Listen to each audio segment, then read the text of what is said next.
Hello, everyone! Welcome back to Rise of the Runelords. It is session 45, and in the previous session, we saw the death or otherwise disappearance of two of our party, which would have been a significant number more had your quick thinking and coin flip luck not gotten you out better.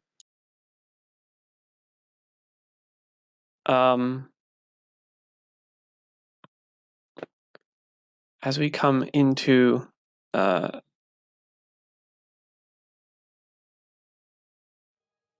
there is GM favoritism.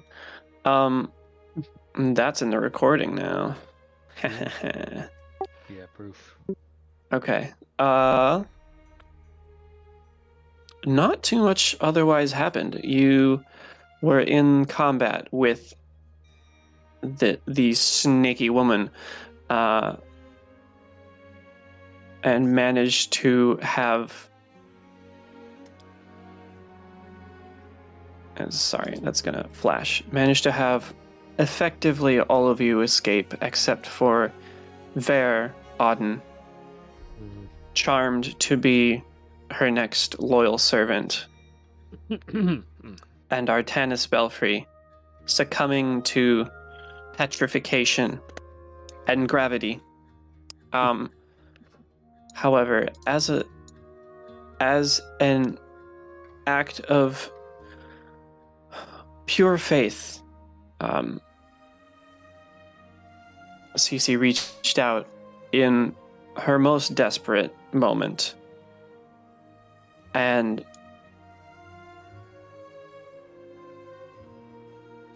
gave some of her own being to restore part of Artanis's.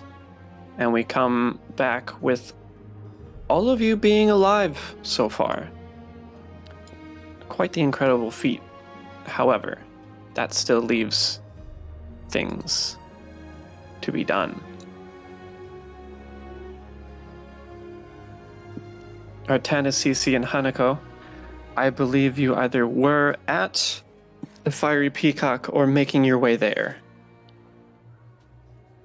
Does that sound correct? Yes, I believe we were at the Fiery Peacock because I think Artanis ended up passing out. Okay. Yeah. Is Cece also passed out at 0 hit points? Did I do that? No, not passed out. Just basically, like, I can't. Like, a fly runs into me and I fall over. Right, staggered. Got it. Yep. So with Hanako's help, we get Artanis into the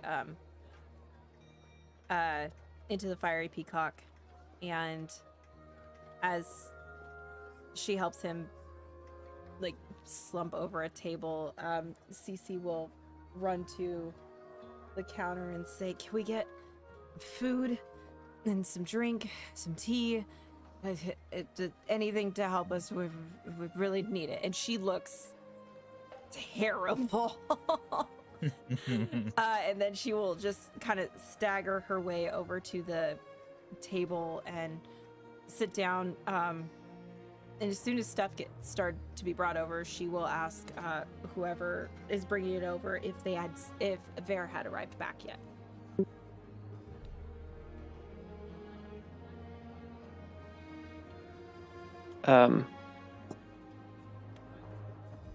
Right.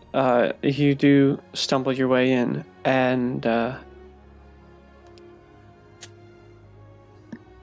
we definitely get a look of concern.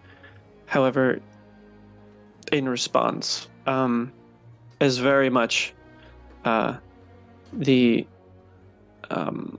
bartender responding with the tavern keeper responding with you're still paying for your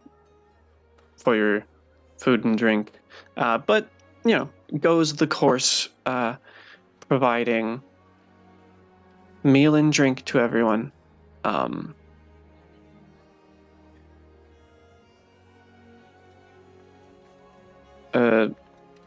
Ver, You remind Yes? me how he looks? He's the giant tiefling with dark red skin, black horns, and deep black eyes. Carries around two great swords, but one of them is actually a sword, one of them is a Oh. cooking utensil.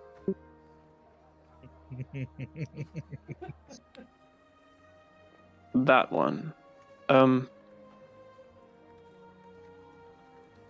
No, I haven't seen him except with you.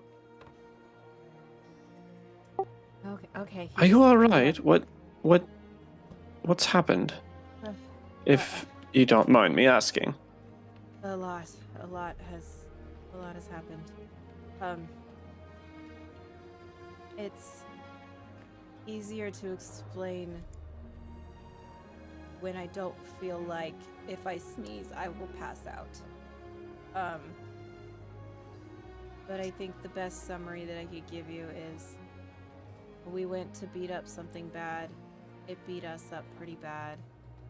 And we're kind of waiting to see if we won or not. And our win would depend on when Vare gets here.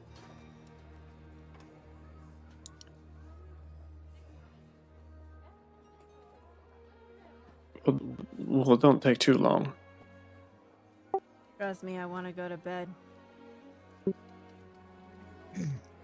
Active participation in one's fate is the best way to get ahead of it. Enjoy your drinks.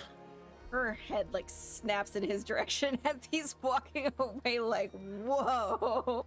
Did not expect that from that guy.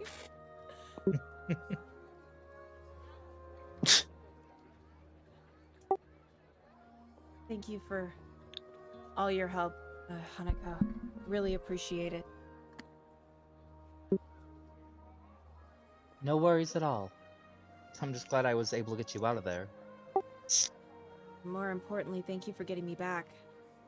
Normally, people would probably try to stop somebody from going back, and you didn't, and I appreciate that.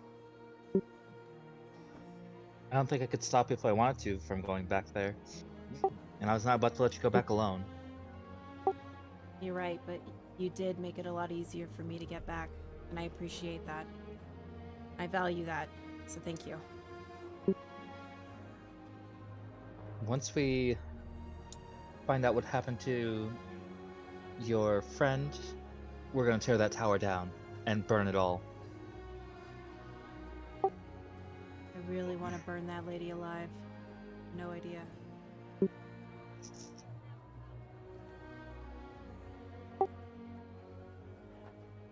Speaking of burning, as she says that, she looks down at her hands, and she noticed that the veins in her hands, though her skin normally caramel colored, her veins are glowing a little bit and have kind of a red hue to them, a lot more noticeable than when they than the way they traditionally look. And she kind of stares at the back of her hand and follows it along the length of her forearm before going back down and turning over and seeing all the veins in her palm just pulsating a red color. And she just kind of muses to herself and she goes, "That's new. I remember that being there." Were your eyes always green? I mean, they were when I was younger, before everything happened with the gods. How do you know my eyes are green? Do I have a mirror in my pack? I mean, unless you lost it again, you retrieved it from the Skin Saw Man. This is a different character, so... Oh yeah, that's true. Good memory, though. She will pull out her dagger and use the reflective surface to show Cece her eyes. Is it a masterwork dagger? Let's see. It might be a regular dagger. Okay, well, it's moderately reflective. It's got imperfections. There might be a small stretch that is pretty smooth and shiny. I mean, if it's shiny enough to see reflection, then that's basically what we're going for. Yeah, it doesn't last very long. As soon as Cece catches the glimpse of her true eye color, she for being exhausted, she suddenly moves like lightning towards the bathroom, and you just see her take off into the bathroom and slam the door shut, and she just stares at herself in the reflection of the mirror in the bathroom, just in complete and utter shock. Hearing the bathroom door slam shut, Artanis jumps up and Joel's like, "Are we under attack?" Hanukkah will sit him back down. Your fresh stump throbs from the anxiety that you just put on yourself. You need to take it easy. Yeah, you're right. Where's everybody? Well, Cece just ran to the restroom. Is she okay? She freaked out when she saw her eyes were green. Yeah, they're not normally that color. I noticed that too. What exactly happened? I know I must have been revived, but what did you see? When she went down, I got her out of there. I don't know what happened after that, except for when we got back, we found some broken stone on the ground below the tower. It might have been you.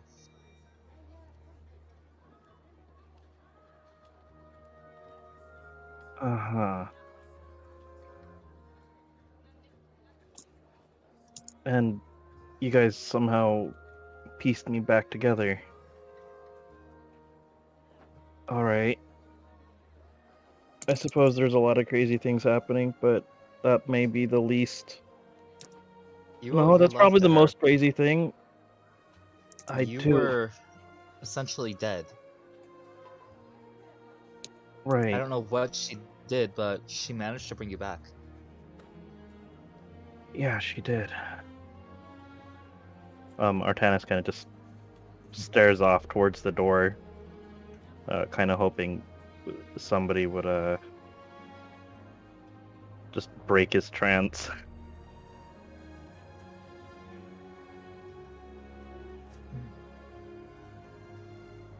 I think after recovering herself, Cece would come out of the bathroom,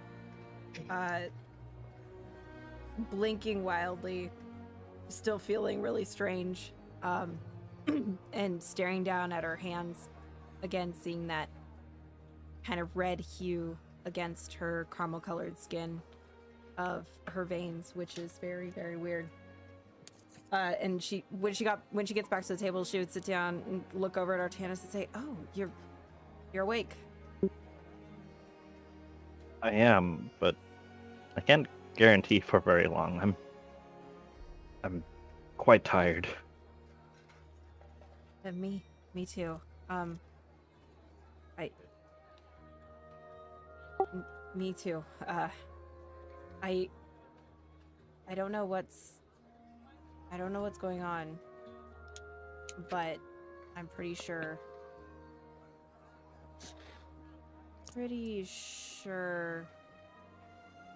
I'm done with the job that the gods wanted me to do. What was that job? Yeah, what does that even mean?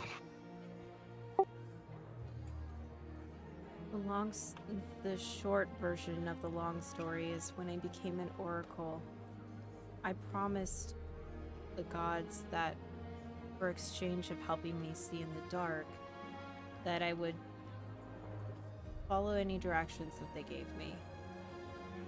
And those directions led me to Sandpoint, it led me to the Saviors at some point.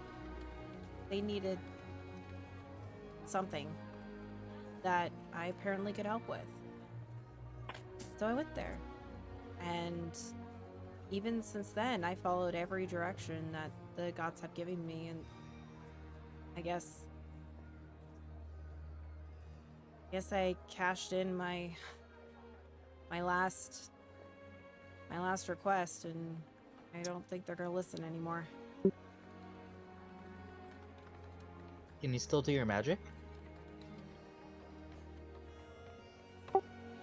That's a good question.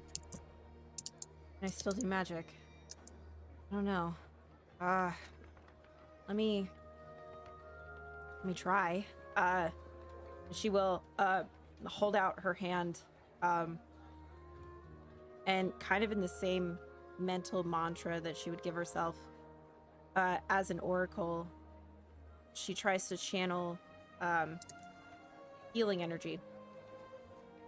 And as she does, you see the veins that were a little red against her skin turn a bright red, and as she gestures out towards Artanis, a bolt of fire shoots out of her hand and hits Artanis square in the chest. Oh god, not so quick! Oh, I whispered that. Hold on.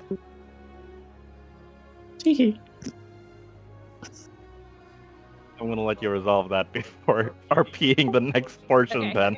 Yeah, so she sticks her hand out and she shoots out a... Congratulations! Introduce your new character. Bam! He wouldn't be so lucky. No. He doesn't get killed by a PC. Are you kidding me?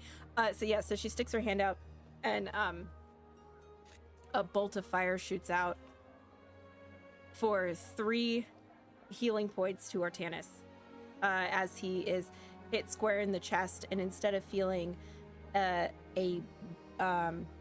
dangerous burn, you feel a warmth, like somebody put a hot pad on you to make you feel comfortable, or you kind of get enveloped in fire as if it was a warm blanket. And she jerks her hand back and she goes, "Oh my god, are you okay? I'm so sorry." He like pats himself, and it's like he's kind of like feeling the spot where you hit. It's like, that's actually kind of nice. I look around to see if like the innkeeper noticed, or like if any of the other customers noticed, or if any of them are panicking that somebody just set fire to somebody.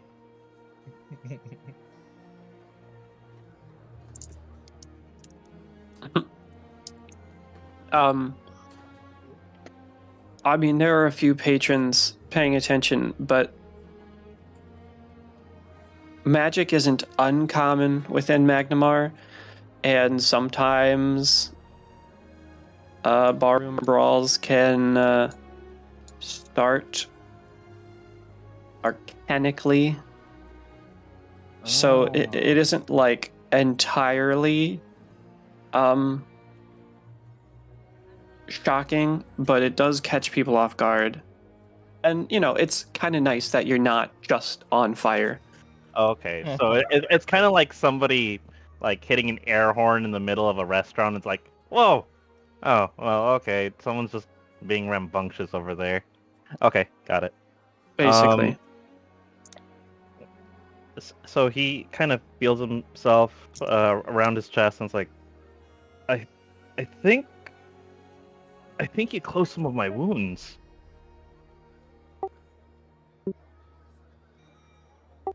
I did? You sure you didn't just cauterize them? He holds out his left hand, which still has like cuts and scrapes and various other injuries, and hands it out, or like extends it towards Cece and says, try that again on my hand. I'm just hoping that it remains, as healing magic.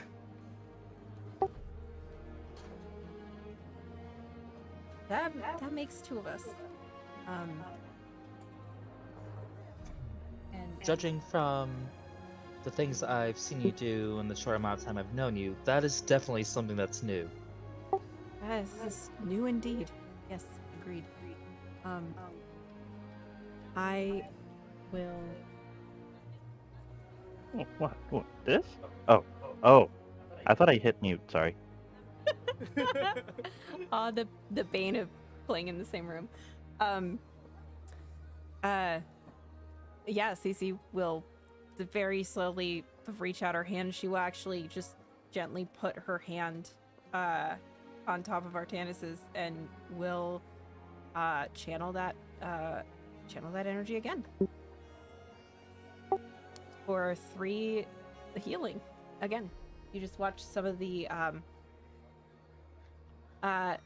scars from your palm and kind of just slowly traveling up your arm start to heal in a glow of red light. And again, you feel that soft, comforting warmth travel up your arm. He inspects it, holds it up. Whatever the gods took away from you, it seems your talent has more than compensated. It seems you still have an ability to heal. That's a relief.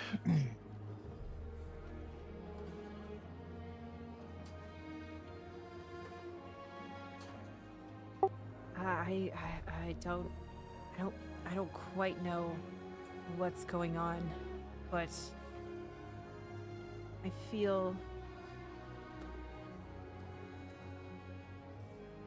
don't feel the same, but I feel right, if that makes any sense at all.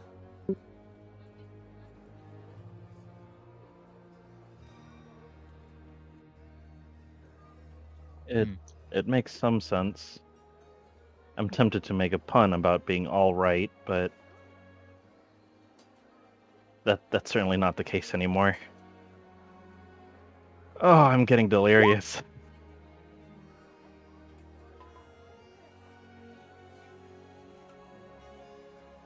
No, not all left, just what's left. But I'm bumped. God damn it. Everyone's just like jumping on it. It's like, oh, he opened it up, but he didn't close the joke. Run quickly! Everybody run for the punchline. Exactly. No, incorrect.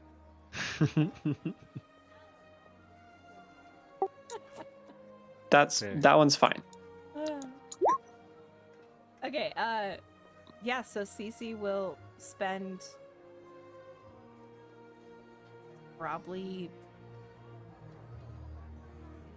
she'll probably spend the next hour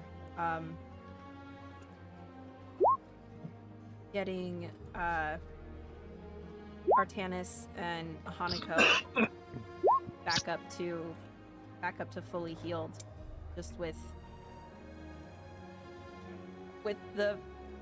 the jolt fire heal. And then Is that a cantrip? it is a cantrip. Or you could just cast as much as you want. Oh my god, that's amazing. Yeah, you were Luckily- crap talking cantrips earlier, and I'm like, I can't wait to do this. 2d, but 2d3 still, but still 3 healing is 3 healing. Yep. I mean, bright So- side is you don't And have you to can do too just much sit for and do it. Hanako, Yep. 'cause I'm at 41 of 54. Awesome. So yeah, she'll spend the next half an hour healing up Artanis, spend the next half an hour healing up Hanako, and then spend an hour on herself? I need to check the chart. But yeah, so she'll spend the next 2 hours just taking her time and healing everybody up to full.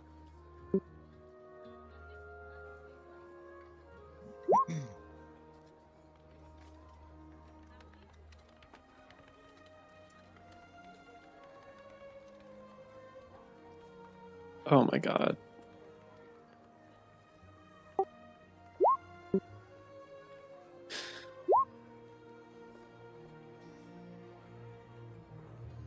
Something like that.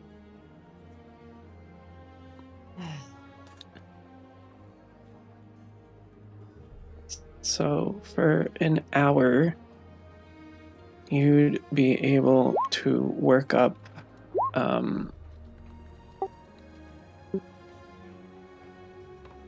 Can I get 100, I can get all of us. 180. Yeah, so I can get all of us back up in an hour. The three of us. And I will actually revisit a certain something that was mentioned in the chat here. But we'll come back to that. I'm not going to add things right now. Okay.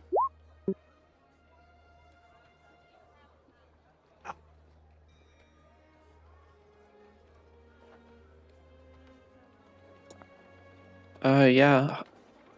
Over the course of an hour, a very tedious hour of verbalizing and stimmating.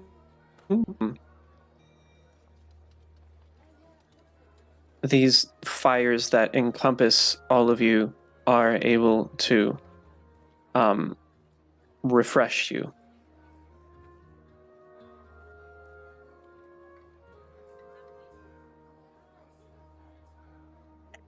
I think this is about the extent of healing I can have. I feel okay otherwise.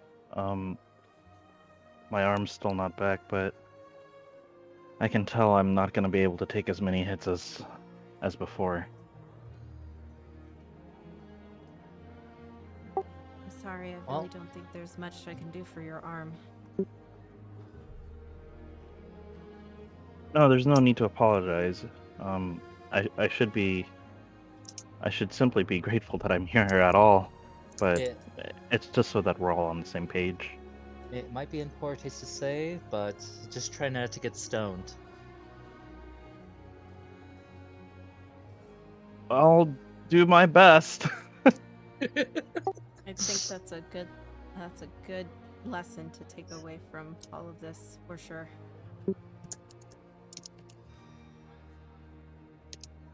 I certainly won't fall for that trick again.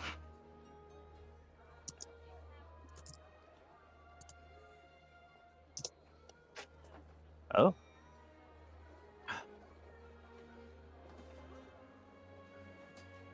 Oh, let me respond to that. Yeah, two you can, better. You two can RP. Yeah. RP. Hanako, do you think you can get in touch with people from the town guard and get them to come with us to check out the building tomorrow? I think that would be the best idea. I don't know how many people would actually believe us if they didn't see it for themselves. That's kind of how this town seems to function, which Yeah. I guess if That's the kinda what I town was could be thinking. full of liars, it makes sense. I'll see what I can do. I appreciate that. I just hope Vera gets here soon. Let's just hope that snake woman didn't get him. Couldn't be. Vera's a knight. He wouldn't fall for something like that.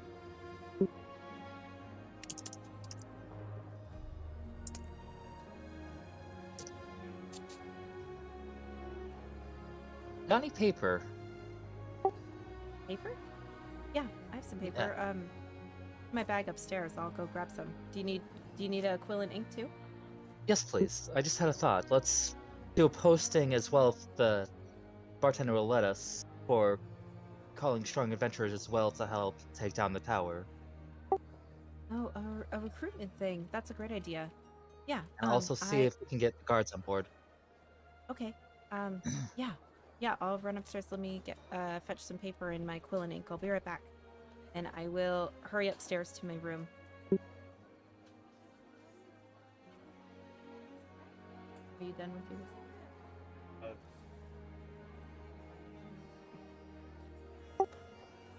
Yeah, so Cece will run upstairs and grab the few sheets of paper that she has in her quill and black ink bottle and hurry back downstairs before handing the pieces of paper over to Hanako.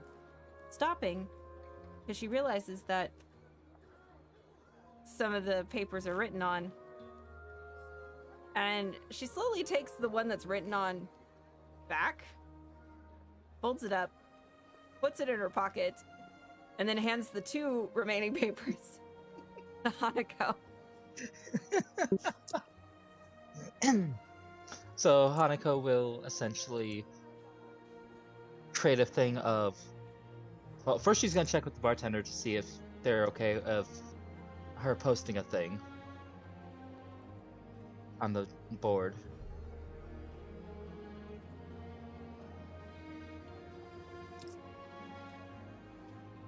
I'm sorry, was that for me? Yeah. Say that again. She's gonna check with the bartender or whoever's in charge to see if it's okay for her to post a thing on the board. Oh, okay. Right.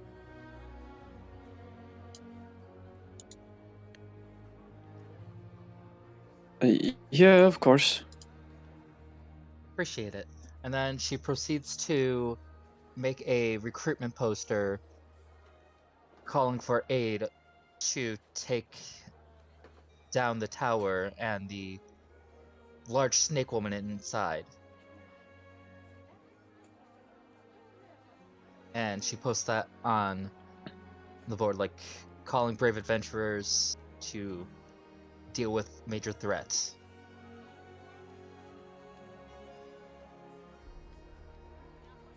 And she puts it up onto the board.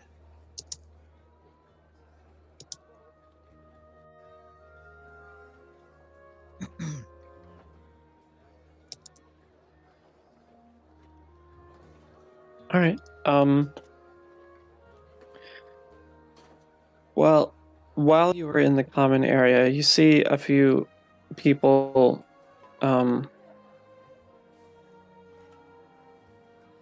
take a cursory glance at your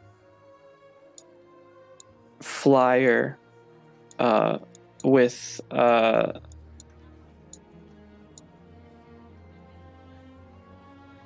creative design is my passion levels of art.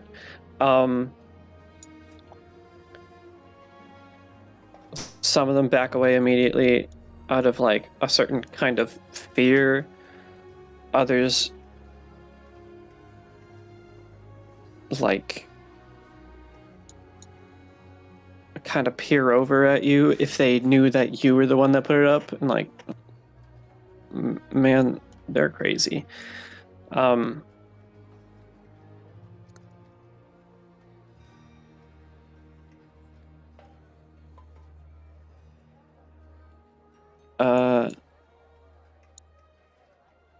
All in all, it looks like the few people that take a look aren't particularly interested.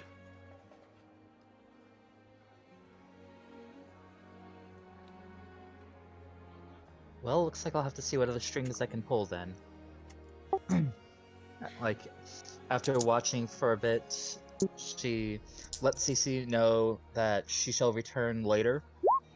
And first stop is she's gonna head to where she's employed for a detective agency to see if they can help pull some strings to get guards on board.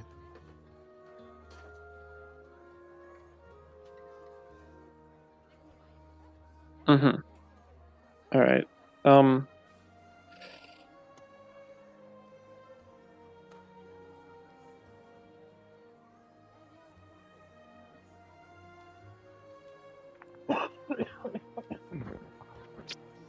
Yeah.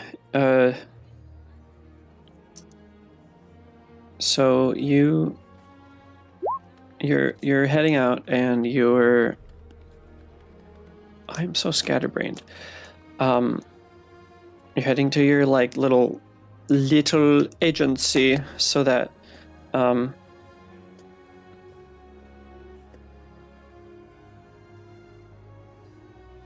you can ask for assistance or sway what authority you might have. Do you do that right away, like before the sun falls, or Mhm. are we waiting? Basically, And trying to get as much help together as I can in the time. okay, Basically, asking them to help spread the word, and if they can pull any strings to get us help on the situation. And after that, we'll head over to where the guards themselves are to file for assistance. sure.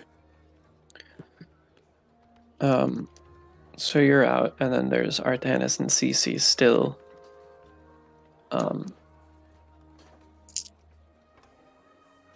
Still sitting in the common area.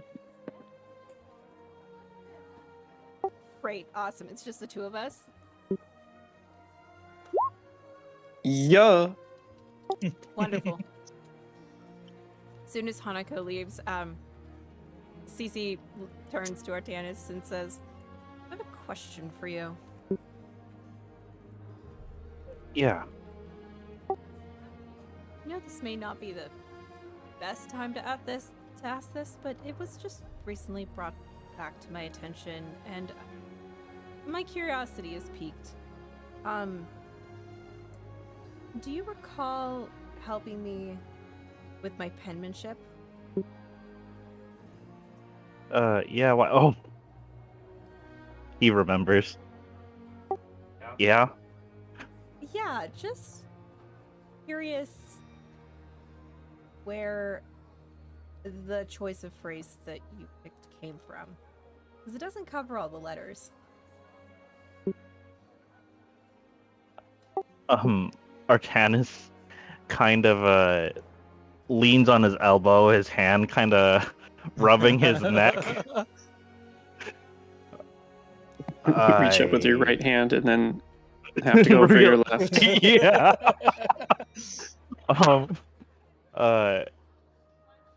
And after hesitating for about 5 seconds, he says, well, to be honest, I kind of just pulled that phrase because that's what I thought when I saw you.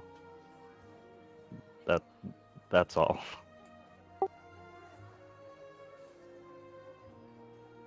Bold words for somebody you just met. You know, I didn't. I Take a deep breath, Artanis. It's okay. yeah,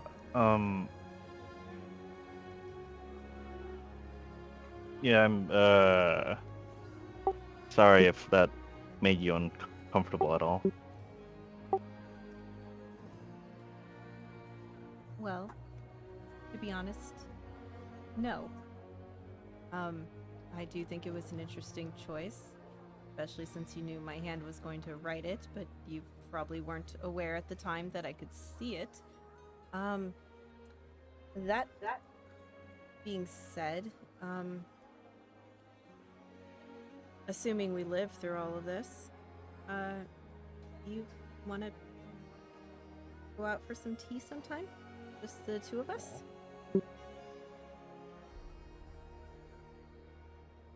Artanis is blushing like fucking crazy. For anyone in the audience who doesn't remember this particular episode, it only lasted about 30 seconds. But Artanis wrote "Love is Blind." So Artanis is going to He's kind of taken back. There's like a lot of stuff that he's processing, but he nods and says, "I will take you up on that offer." I suppose there's more than one reason to come out of this fight alive.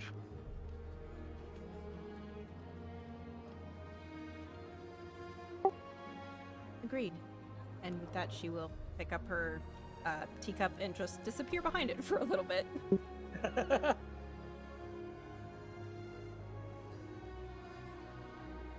Artanis is just burying his face into his palm. It's like, holy shit. Oh.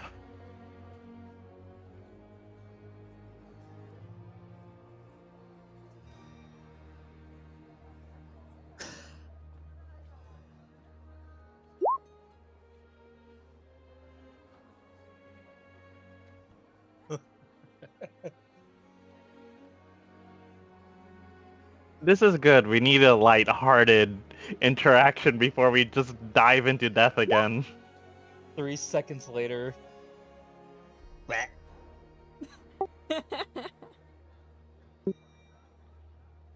that's how it goes. Feel really strong emotions and then get murdered, horribly. That's just that's how these games play. Right. Yep. High Right. risk, So, like, high emotion. you do this, and then, like, a minute passes, and there's the audience cough. Just one. And then someone who's just very not interested with social interaction speaks up. I got a room.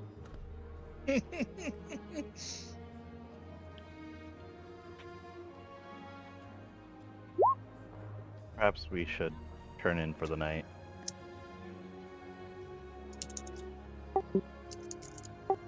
But what about Ver? I mean, when he comes back, he's gonna be tired and hungry.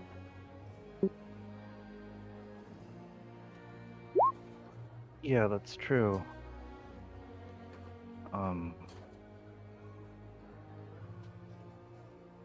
No, you're right. Cece, Mm-hmm. we have to think this through. We went in and we weren't prepared. What will you do if it turns out Ver's not coming back?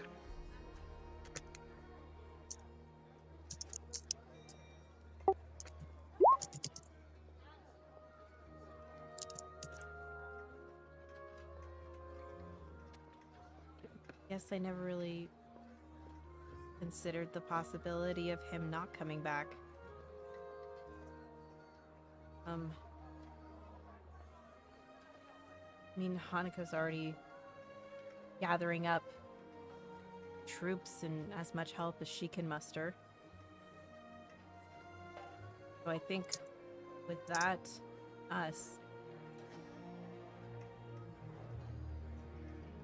we storm that son of a bitch and kill her. Strike while the iron's hot, you mean? What time is it? Well, you got there, I believe, late in the morning, or maybe it was early in the morning. You spent quite a bit of time there.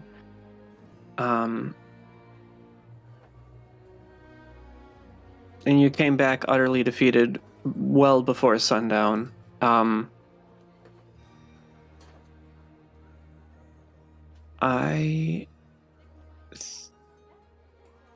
I don't think I'm being too inconsistent when I say that it's, like, perhaps with all the rest necessary,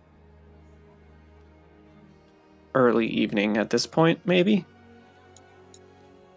Early evening. Okay, so is the sun still, like, out, but like near the horizon? Like, what's the light level? I think is the important question here. The sky is orange. You can see the moon and some of the stars. Just the brightest ones so far. But it's I mean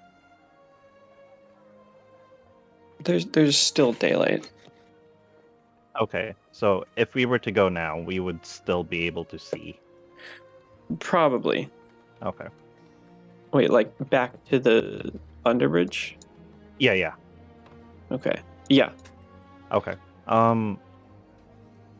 Artanis turns to Cece and says, "Well, perhaps we should exhaust our own resources then. That being the captain, and see if she's willing to assist us."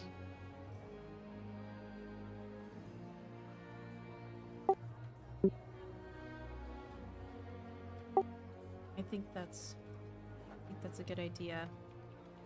I'll leave a note for Hanako at the bar in case she comes back prior to us meeting up with her if she isn't already with the soldiers. Then she can either join us there or hang out with us until we get back here. I would really like someone here for when Bear gets back. But I do think more presence to show the urgency is a better idea with the captain. So Cece will go to the counter and ask if she can leave a note for the fox-eared one when they return. The only thing about that fox-eared one is Hanako. Fox ears don't appear. She just looks like a normal person. Yeah, I don't think she's revealed that yet. Yeah, Oh, but my bad. that's Sorry, I'm because going off your she's- token. Yeah. My bad. So yeah, the bright orange-haired girl that we were just sitting with. See if he would give her a note. You might as well. Artanis puts a hand on her shoulder and says, "Look, every time I say hand, it's not gonna be a joke. Perhaps you should leave a note for the Crimson Dagger and Ver should they get back here."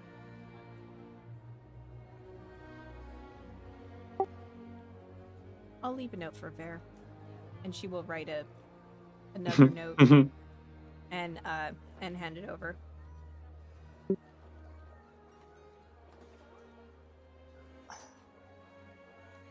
I'm kind of curious if Hanako would catch any glimpses of the Crimson Dagger while she's out running the errands of recruitment.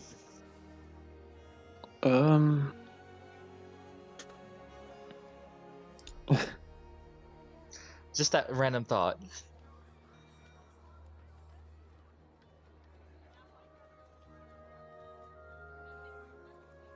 I guess you can try to give me a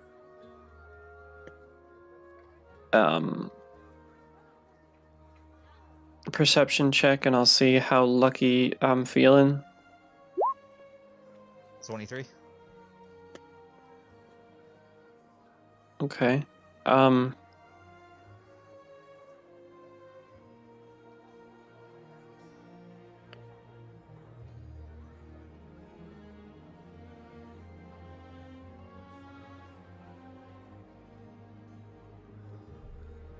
You no, you don't see anything. You overhear a bit of proud squabble. The Crimson Dagger's name is mentioned, but otherwise, no. Okay.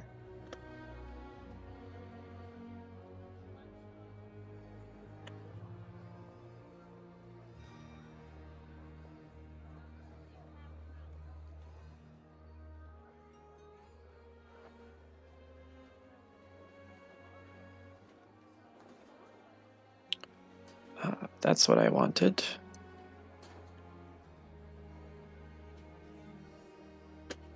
So, you're going around there. As we shift to the door of a quaint old shop with a bell that seems to make more sound than a bell should admit. Perhaps a little enchanted. As a bloodied and red-cloaked individual steps through the doorframe. Crimson. That's me.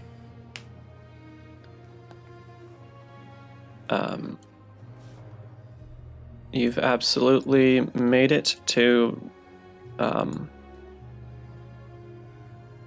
your location. I don't know if you'd like to disclose that location to stream or not. Well, maybe in the future. Okay. Do I see my lovely contact at the front desk? With all of his purple spiked hair and luscious long eyebrows, absolutely. And as you walk in, you hear this gnome size you up and down and just say, "Woof."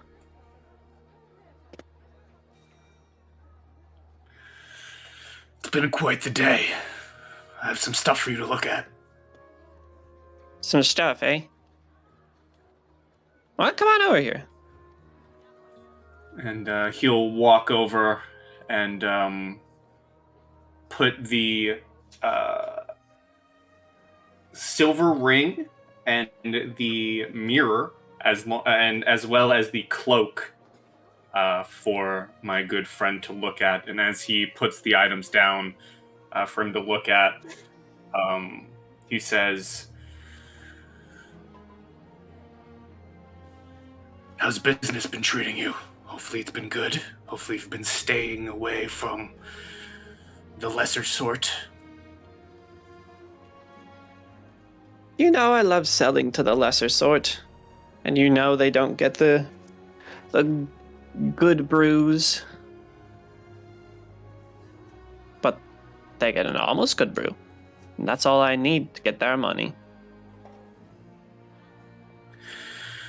Well, speaking of money, why don't you give these a look and tell me what they're worth and what they are? Let's take a look.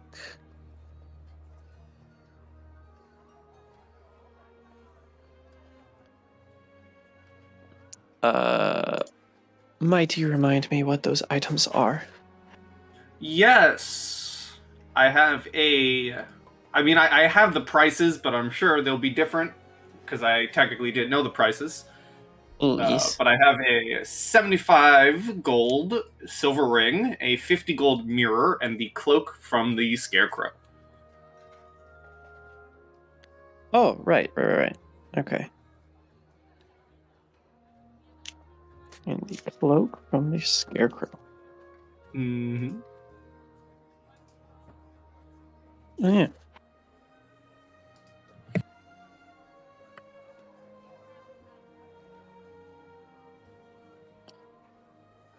Let me pull that up.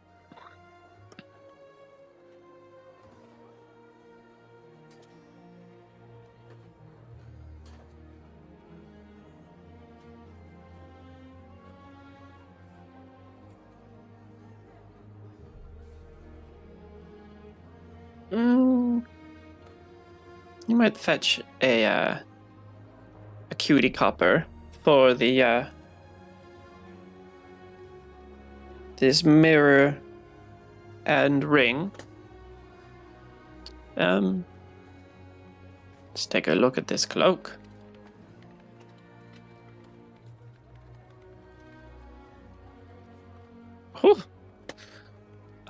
He does a little incantation.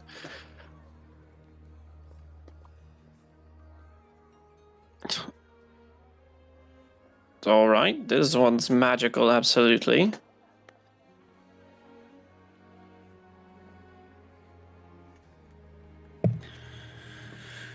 You know what it does, or that's just magic? No, just give me a minute. He like swats at your hand as you like point out.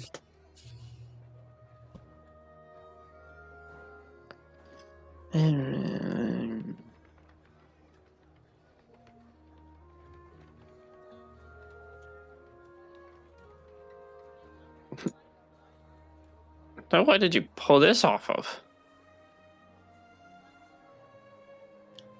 Which one of your goons that you were after had this?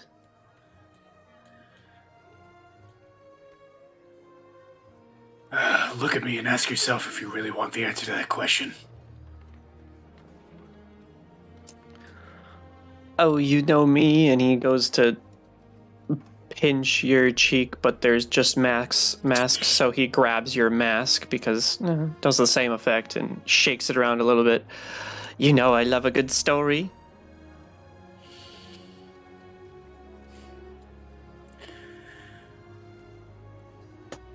You're lucky you have the stock that I need.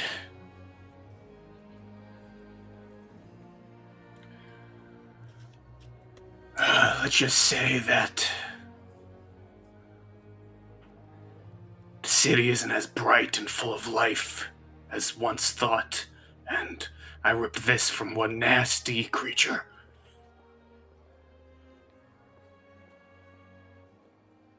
Interesting.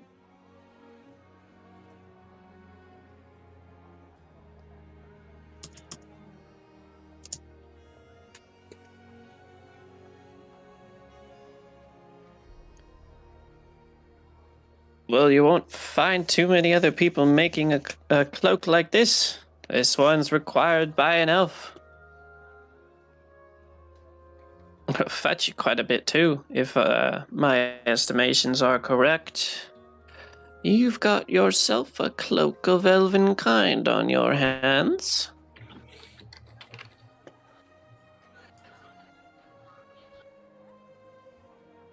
I really need to add the type of game that I'm playing before I Google Cloak of Elvenkind.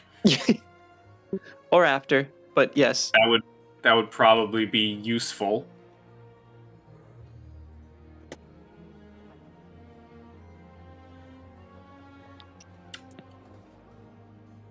Okay. Now, I googled it. I read it. I know what it means in character, out of character, but in character. He meant, does he mean it can only be created by an elf, or only an elf can wear it, considering I saw what was wearing it?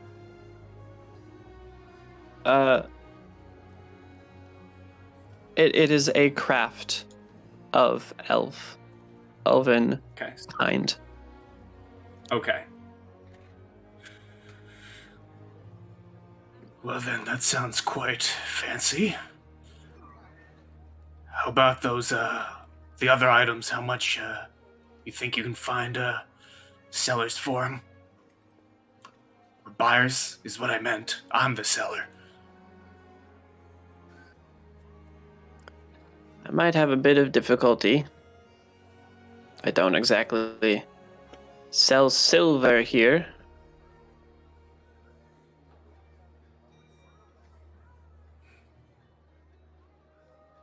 But maybe I could swing something.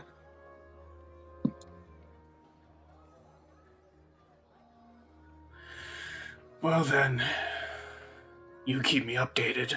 I'll leave these with you, and I'll take this cloak if you don't mind. How's your stock? Were you up on any of those potions since I last came by? Oh, I've got a few potions. Perfect. How many of those happen to be the kind that heal one's wounds? Oh, those potions. Yes, I have those too.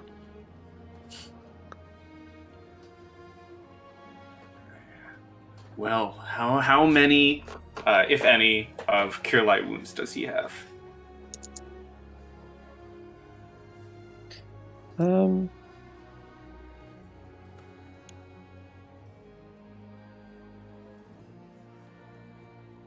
Three. 3, you say? 3. 3.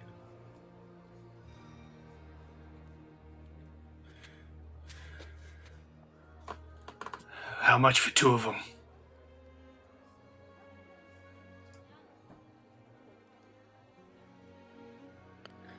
If you're gonna hand over the rings for them, or the silver for them, I'll let you take them.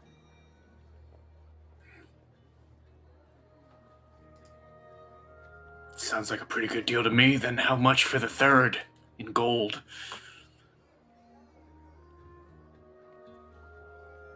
Sorry, the 3rd, like the 3rd potion?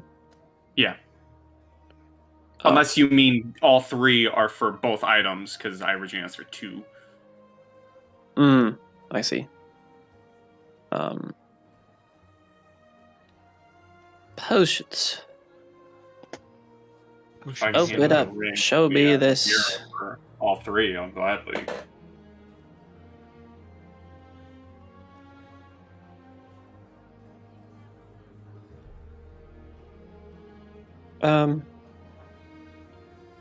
Let's say another 20 gold.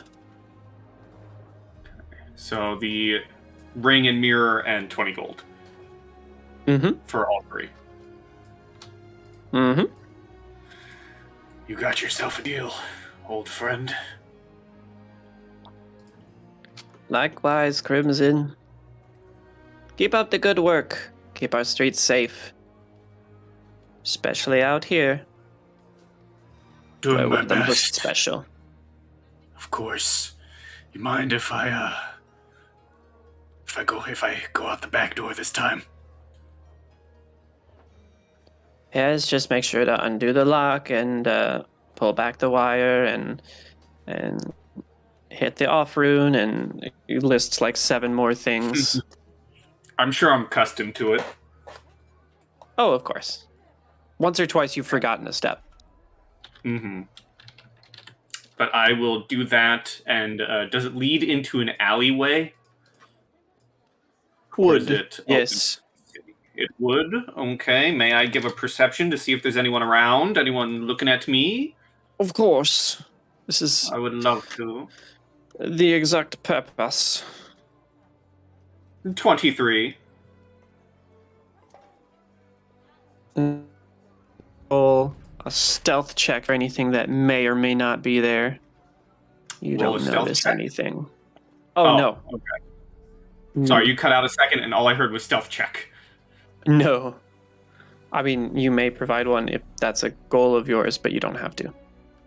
I will roll one just to be safe, Okay. because as I enter the alleyway and survey my surroundings, making sure no one's watching, I take a minute or two, and I change out of my attire. Okay. I mean, I will don the cloak. I will add a cloak to my cloaks. So, 31 stealth. Ooh, that's tasty. Plus 5 competence bonus.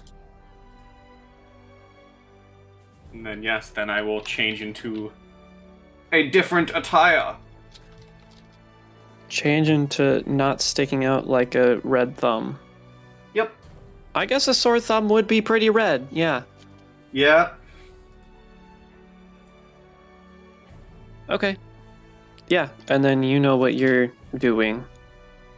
Yep. Got it.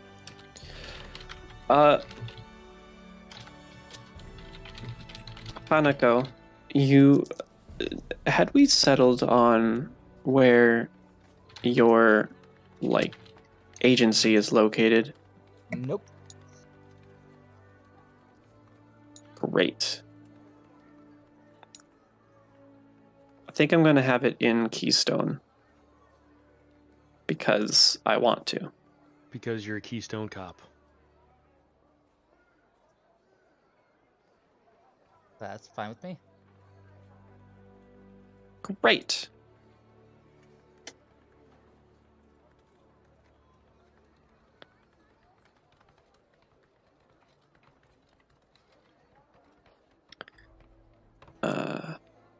Okay.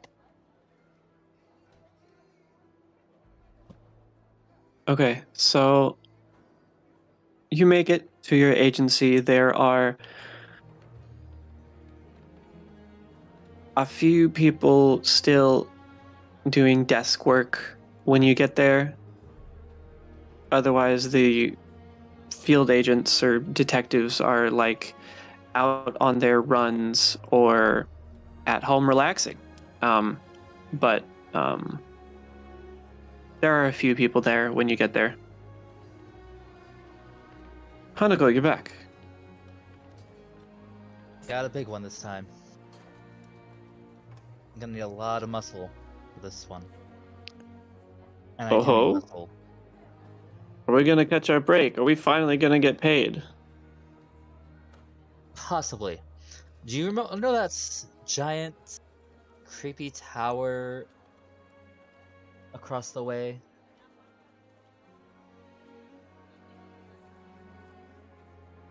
In that seedy part of town? You're gonna have to be a little more specific. The one by the broken bridge?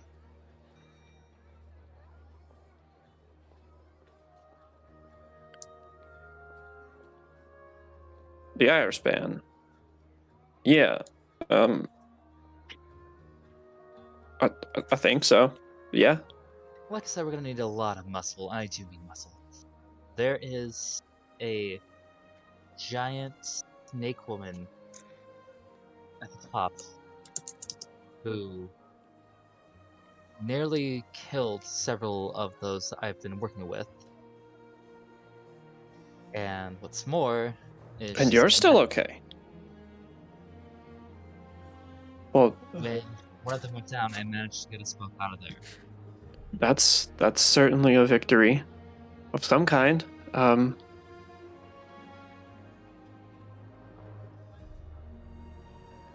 But that she's connected to Foxglove and the others in some way. No shit. Really?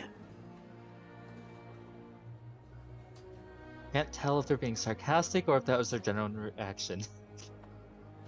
I mean, if you really want to, we can sense motive, but like their eyes go a bit buggy when you say that. Okay. Just the way it was said made me think, can't tell if it's sarcasm or not. But yeah. That's just my problem. Because you couldn't tell. That's just my problem, not the character's problem. But yeah. Oh my god, they're laughing out loud over there. Gosh.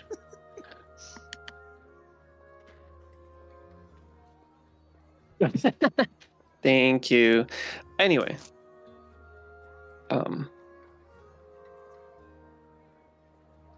gonna. And they go over and start writing down some notes. Maybe this one really is the big one.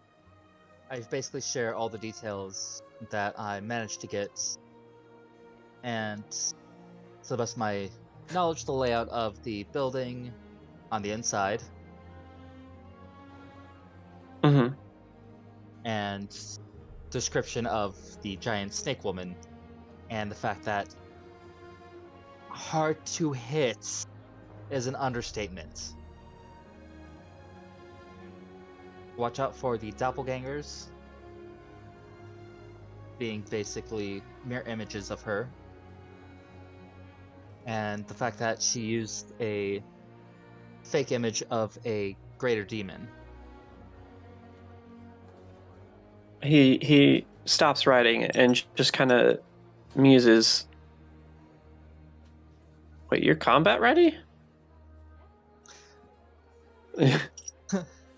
While they're doing detective work, they know that you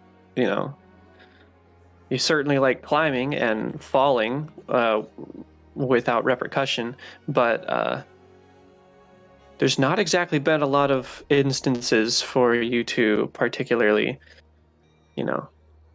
show off. So, I mean, girls gotta defend herself in a city like this. oh, of course, defense, but anyway. Knock a few skulls together when needed. I hope you're not asking for my help. I'm not going into there. Oh no, I'm basically asking for whatever strings you can help pull to get us some muscle to deal with that, whether it be taking on the Snake Woman directly or bringing down the tower. Oh. Because there's more than one way to bring down a threat like that. Well, I'll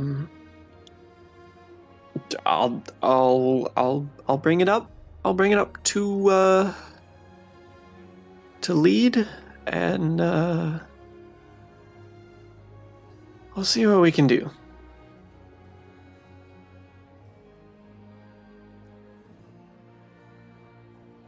We're also missing 2 people from the band of adventurers I've been working with. And with that, she'll give the description of Vare and Crimson. Because the 2 that were working with them. Right. And then shares that staying with them at the tavern. Torch Tavern. You've been working with Crimson? He was at the tower when we arrived. Yeah, that actually makes sense. So I'm at least trying to figure out what information he knows. Because he was still there when I left.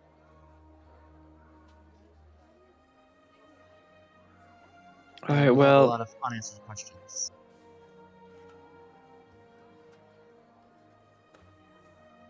actually, yeah, there probably would be a lot of misinformation. So there is another associate who just asks some personal questions, probably a little too personal. It's like, is he hot? He wears a mask. How broad are his shoulders? I did not look. Come on, help a girl out.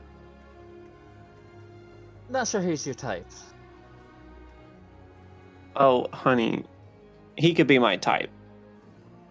And this just kind of goes back and forth for a little bit.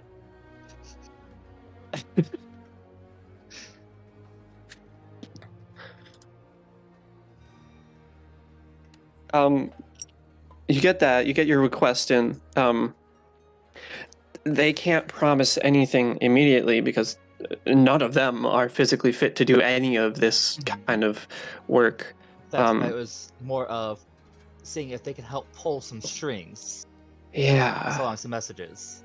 They will give it a attempt. Because they might have contacts that I don't have access to. Yeah. Okay. So, are you going to make your way back right after that, or are you trying anything else? Stopping by the guards to also put in a request with them for any assistance they might be able to give. Mm-hmm.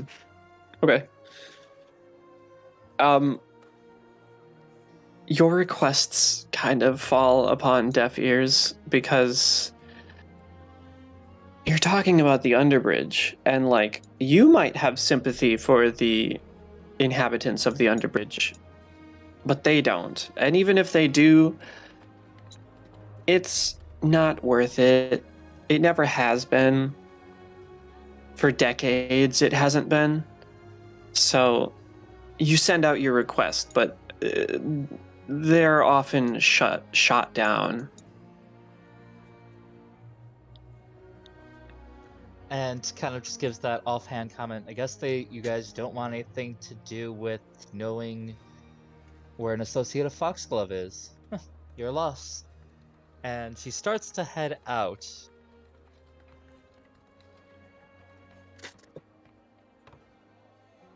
I don't know if that's a big name for the people of wanted things or not. You can make a sense motive. Actually, that would be... Hold on. That would be... Yeah, I have to roll that for you. What's your Secret bonus? roll. Let's see. Sense motive. Socrat I got roll. 7. Plus 7? Okay. Okay. Secrete roll. Is that like a sweet roll, but with sweat? Secrete roll? Yeah, well, that's a thing now. You guys are ridiculous.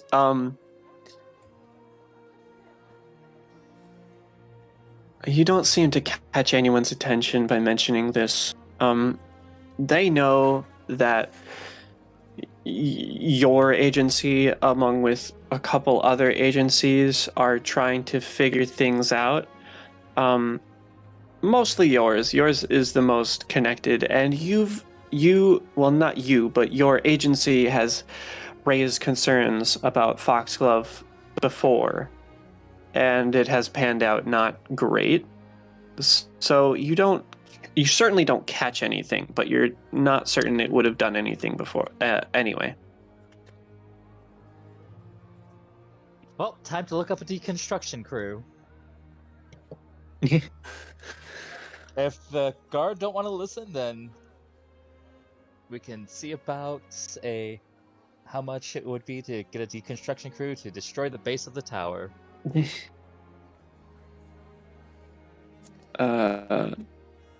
Sure.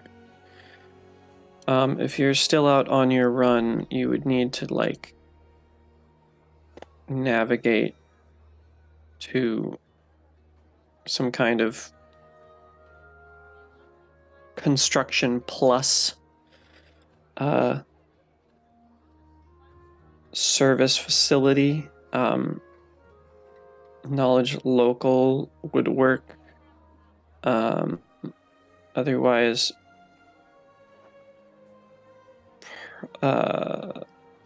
secondarily, perception would have to,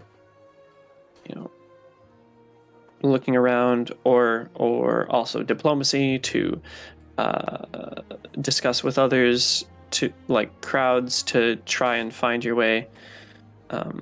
So if you do you have knowledge local? I've asked this so many times. Okay. Flat intelligence first. Just test your memory.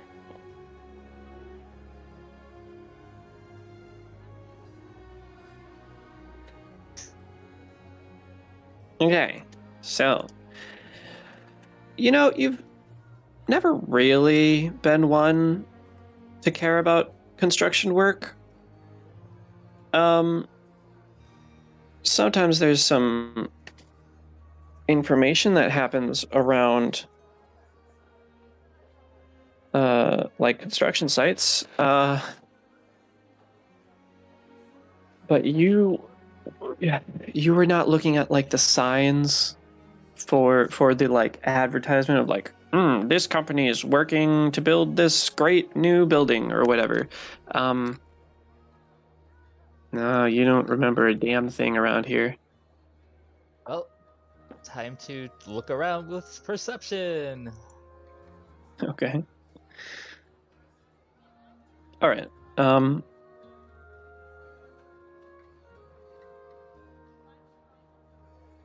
After a while of searching around the seabed of Magnamar, you do find what would appear to your eyes to be a carpentry construction agency. The sun is dipping ever further. Well, I will. This looks like as good a place as any, so I'll pop in and see if I can convince them.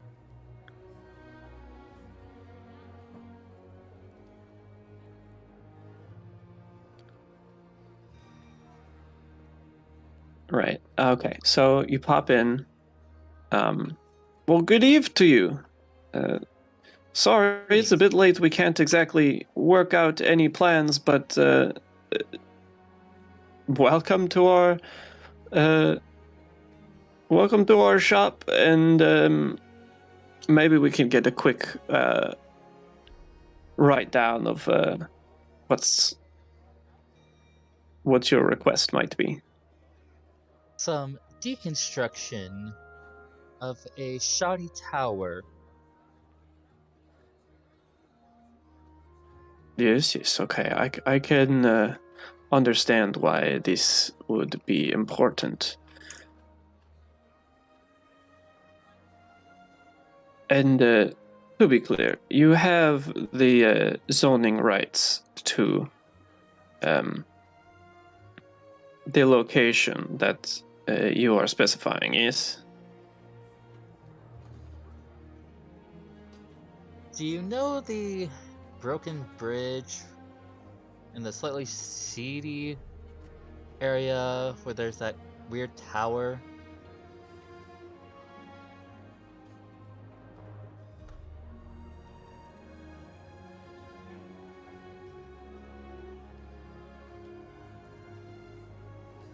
The shadow clock? That's the one.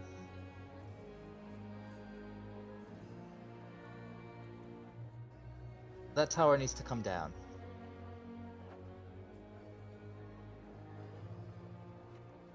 He just sits there and, after being baffled, kind of laughs at you and does a subtle shake of his head. I'm sorry, lady, but you definitely need permission from the city to do that.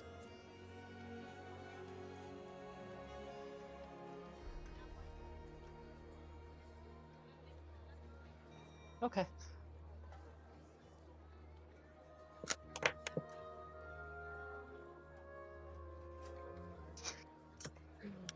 I will work on getting that. Then, thank you. Get a And, warrant. yep. I guess not everything is a warrant necessarily, but yeah. Get a permit. Permit, yes.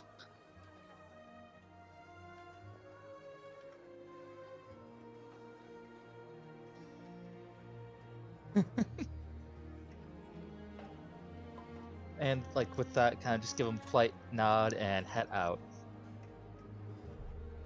Might need to look into a seedier construction crew who don't care about no permit.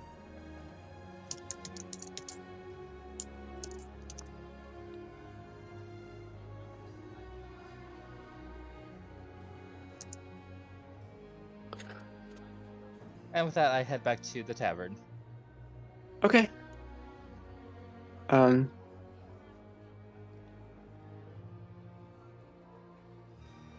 Hanako moves fast, but only with a run, and with other business that needed to be taken care of. It takes a bit of time, but Hanako, you step back in.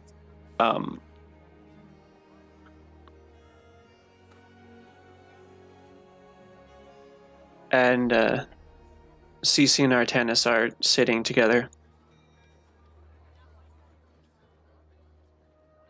I think they last had writing stuff out I don't remember.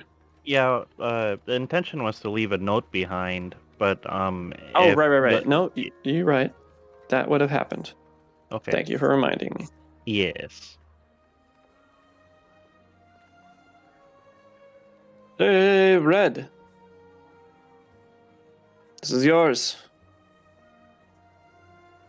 And, should you choose to accept, or really if you don't, he'd still throw it on the floor. Hanako, there is a piece of parchment for you. I'll collect it.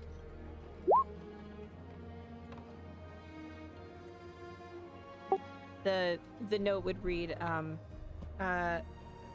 Dear Hanako, we have gone to seek assistance from the captain of the guard that we have a contact with. If you would like, you're welcome to join us there. We will be taking the main street path to get there. If not, please do consider staying behind and waiting for Vare to return. Signed, Cece. That might be actually useful for me. She kind of like nods to herself and will head off to meet up with them and the captain of the guard. Okay. Because maybe we can pull some extra strings there. Yeah. Artenis and Cece, you make your way to the Arvinsor, I'm assuming. That's correct.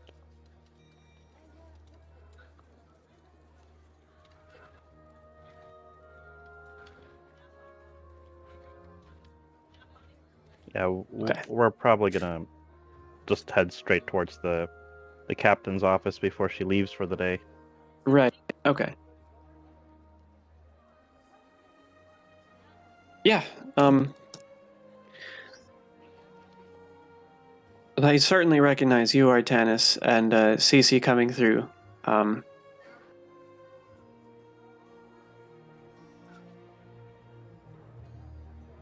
And they would let you through. Get to the captain's quarters, and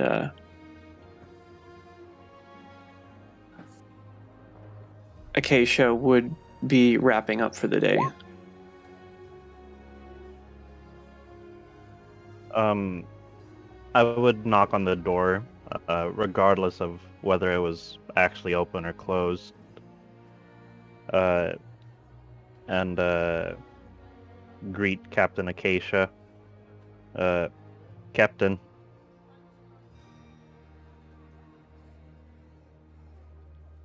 We need some help.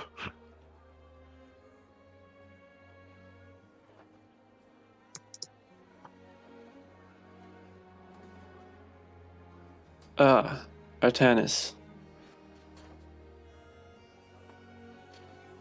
You've looked better in the hells. You're not wrong. We're in dire straits. We've found the possible mastermind behind the Brothers of the Seven. A snake woman atop was it Shadow Clock Tower? Yeah. Okay. Atop Shadow Clock Tower. She seems to be working on some ritual. We just barely got out with our lives. I technically didn't get out with my life myself, but forces beyond my understanding sought to change that.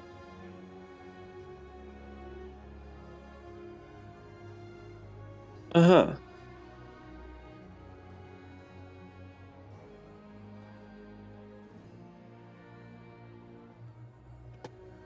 Oh.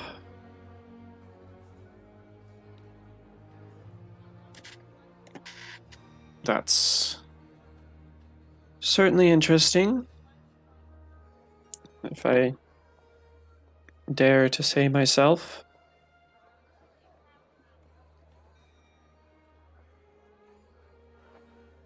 Um,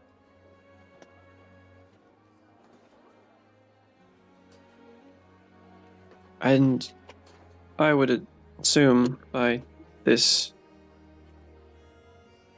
meeting this auspicious meeting that you are seeking help, yes? Yes, that's right. I had reasonable belief that the authority of the Arvin Sor would see to it that a criminal, a major player in the city's crime circuit, would be taken down as soon as possible. Mm-hmm.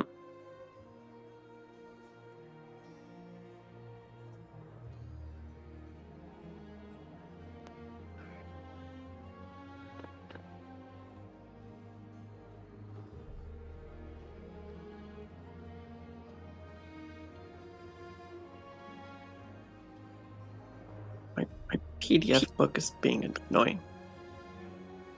I can keep talking to Phil. Maybe. Yeah, you just let me know when.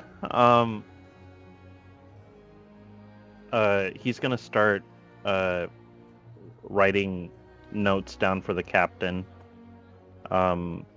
detailing how treacherous the path up is, and the capabilities of the enemies they're expecting. Artanis also mentions that one of their companions is still, well, two of their companions is still missing in action. But he doesn't have much information past that, so it's only a brief mention. But the snake lady, her magical capabilities are detailed. Mm-hmm. Well, I'm going to be completely honest with you. There are really only a few individuals within the guard that could realistically keep up with the caliber of what you're doing. Me, certainly. I'm definitely stronger than you. But as far as assistance, that's... If you're having trouble, we might need to outsource things, but I'll get someone to assess the situation. I see.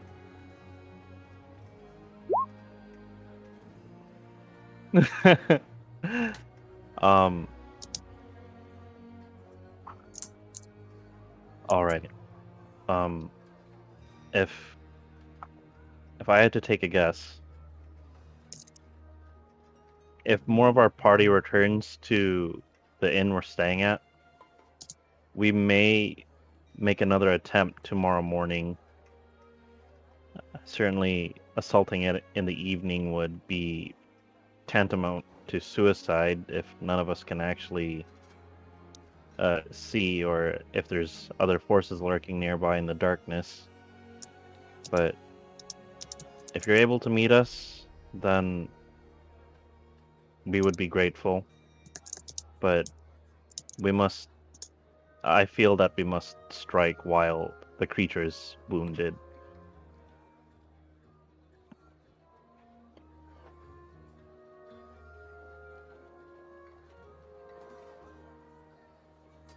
Right.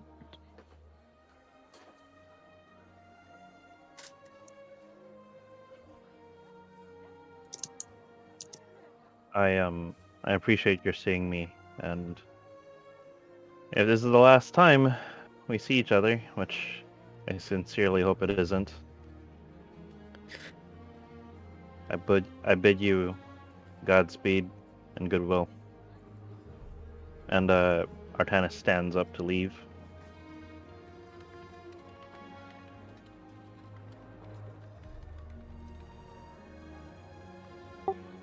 CC follows suit, just kind of reiterating as Artanis was talking everything and filling in any gaps that she has, even though she wasn't there as long as Artanis was. But she made sure that any of the places on the markings for the path up that were weak, she made sure to reiterate just how bad they were and how difficult some of the terrain travel is.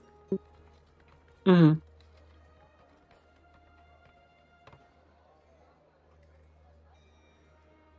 Okay.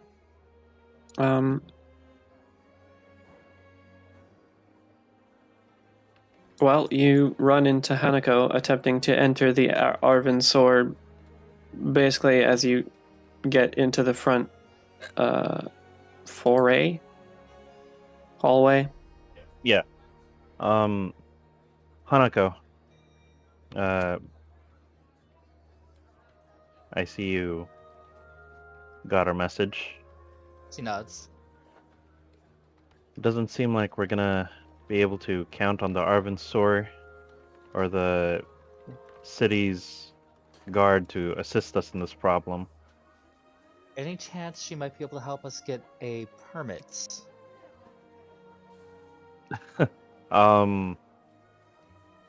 What kind of permit? Like a zoning permit? Something like that. I believe zoning permits and building inspections are handled by city officials. And I'm gonna make a guess. I'm not gonna aim to lie here, but to the best of my knowledge, I would think that there's an office in the pediment building that handles such affairs. Yes, I believe that would make the most sense. Then we have a stop to make tomorrow. Right. By chance, did you see any of our other comrades on your way here? No luck. I see. Alright, well, we're gonna have to cross our fingers, but it seems like tomorrow we may have to check it out on our own or abandon this endeavor altogether. That's not an option.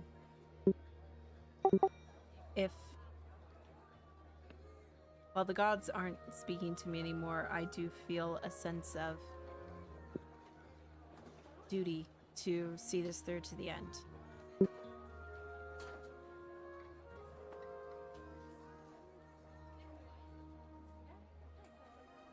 The best of our ability.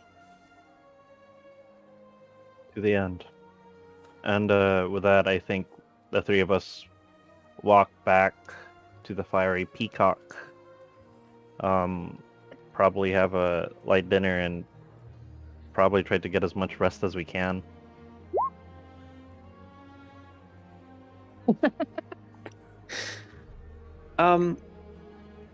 Okay, so as you are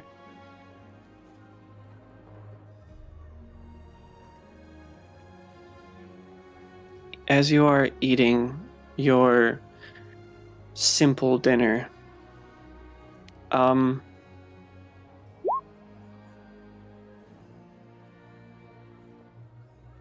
Artanis, how much are you paying attention to your bowl of nice warm soup? That's Are you in your mind, or are you pulling your full combat 360s? I mean, I'm probably not doing like a full combat 360. I'm probably keeping my ears alert and listening for things going awry. So it might seem like I'm kind of zoning out. But unless we're speaking in conversation, that's probably all he's making sure. Like if he hears an Right. errant creak in the roof, or like he Okay. sees the shadow of a snake or something. I am actually curious. Give me a fortitude save. Okay. I'm curious. Oh. Okay. Okay, 14? 14. You're fighting back as best as you can the like tiredness that eats at you and your eyes. Eyelids are very heavy, and you're finding your balance like shifting. But you hold yourself straight. You're keeping conversation. You're consuming your food.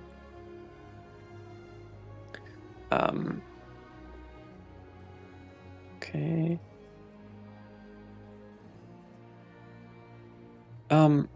Got it.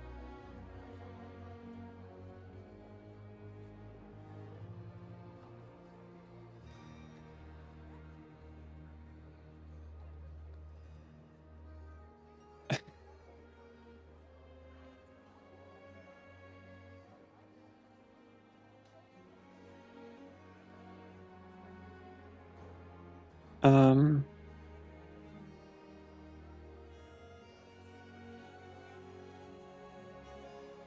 I mean, listening out, you know, you hear people passing by, people eating roughly at the same time as you, others going straight to their rooms. The, you know,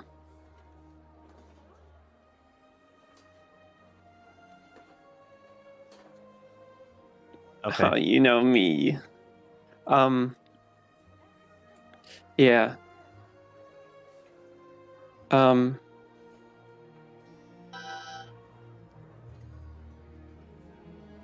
Okay, so then I think heading up, uh the current room arrangement is Artanis and Ver were sharing a room, right? And Cece was in her own room?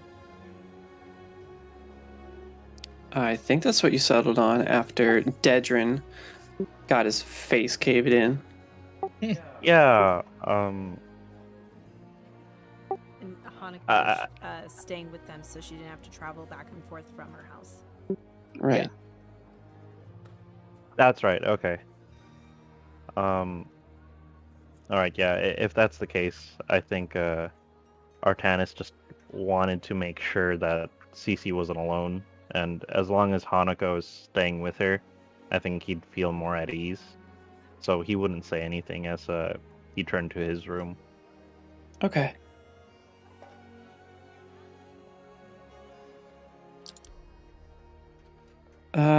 Yeah. Cece and Hanako. How are your evenings going? Cece spends a decent amount of time like looking at her hands and arms and any portion of her skin that she can see. She's still really tripped out about being able to prominently see her veins. Not Right. not to like a crazy extent, like she looks like she's just been drawn on by a, like a child with a marker, but it's definitely noticeable against her skin, and she's kind of like every time that they would pass a reflective surface, she would take a second to like stop and stare at herself, because it's just so strange for her to see her eye color again after so long. Okay. So while this day has been exhausting, you actually have a lot of like internally generated energy. So, you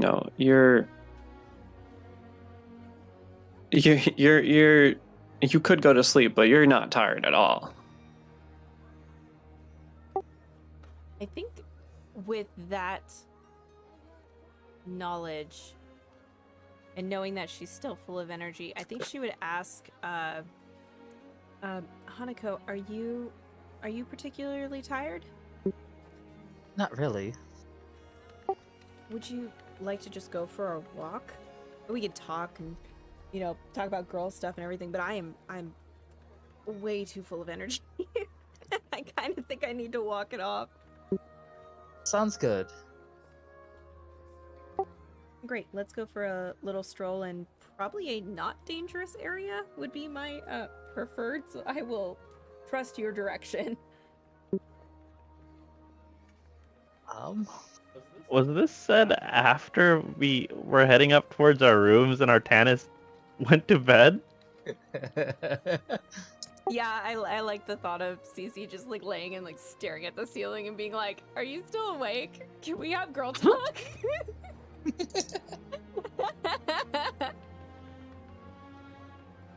You're gonna give our Tannis a heart attack. She's not by herself. It's fine. So, from Hanako's time in this place, is there like a really nice park anywhere nearby, or like a beautiful scenery? In Magnamar at Naus, yeah, there are a few nice like park areas nearby.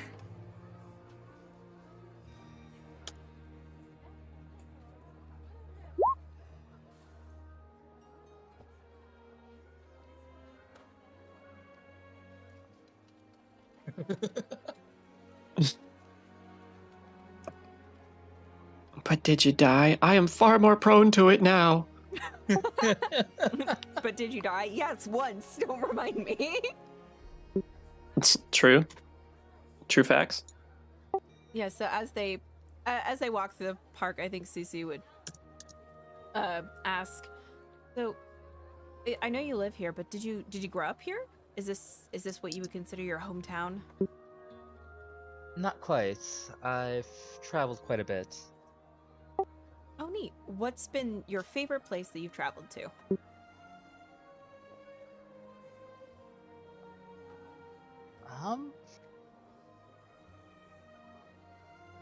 That's a hard one.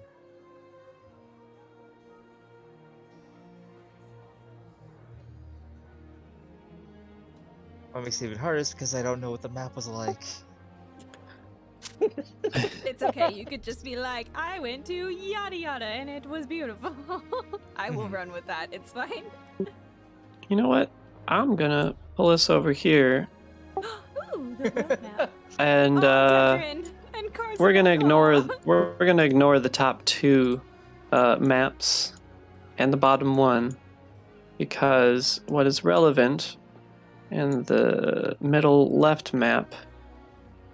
Oh my god, look at your tiny tokens.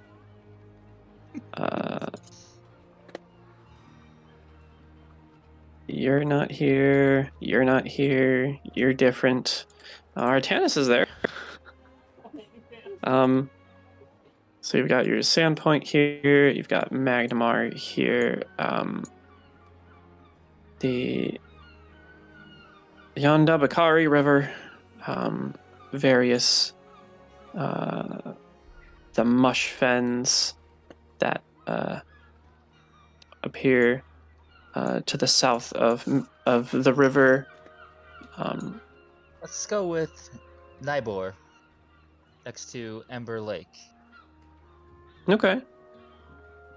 Definitely a long travel, but worth it because travel is fun. We can work with Nybor. Welcome back. Yeah. Kind of grew up in the forest near Nybor. Lived in the town itself for a while. Beautiful lake.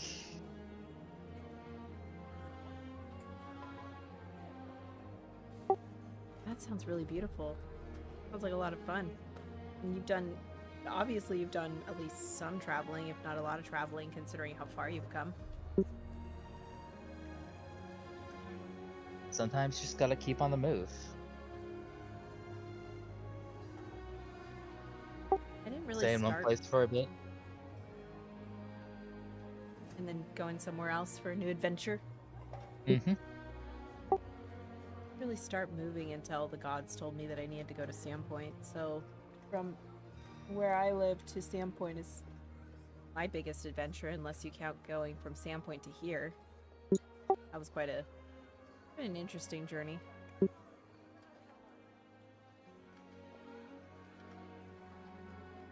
Sounds like it would be.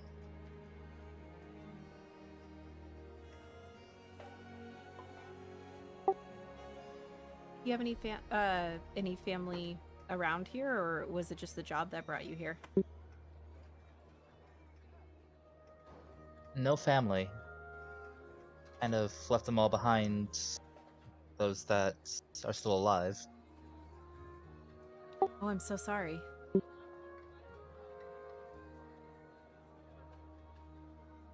So I guess the agencies become kind of like family.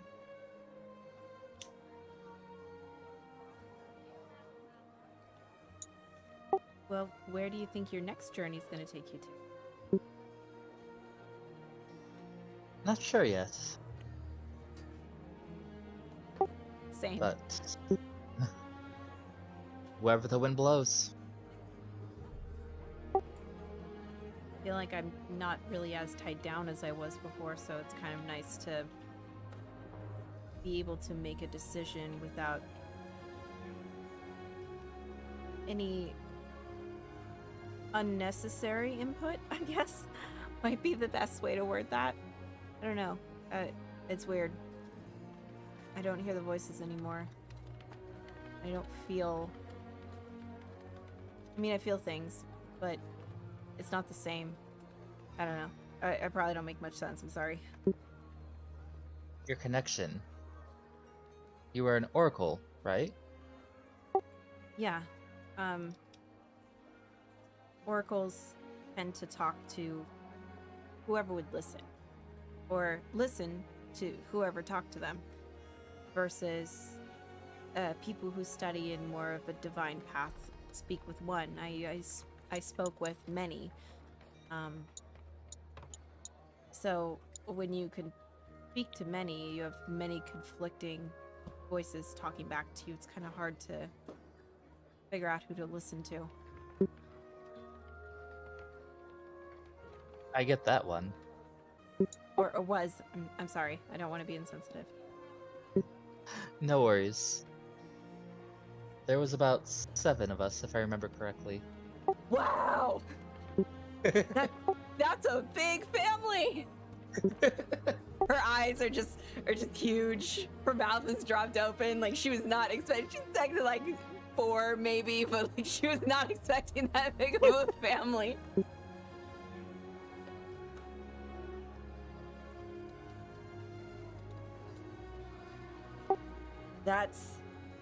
I was not expecting that. I'm not gonna lie. Yeah, I bet your amount of competing voices that you had is a lot like what I dealt with on a regular basis.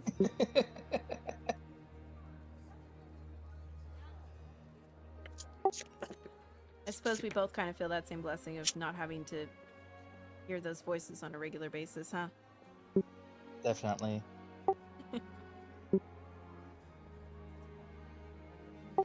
Wonder where the wind will take me next. And I wonder if we'll follow the same breeze. That could be fun. I mean, there's not really too much tying me down here. And I honestly don't know what direction I'm going next.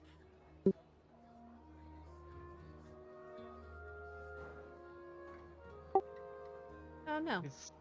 Maybe we'll see where the breeze calls and see if it calls us together. That works. I don't see any reason why it shouldn't.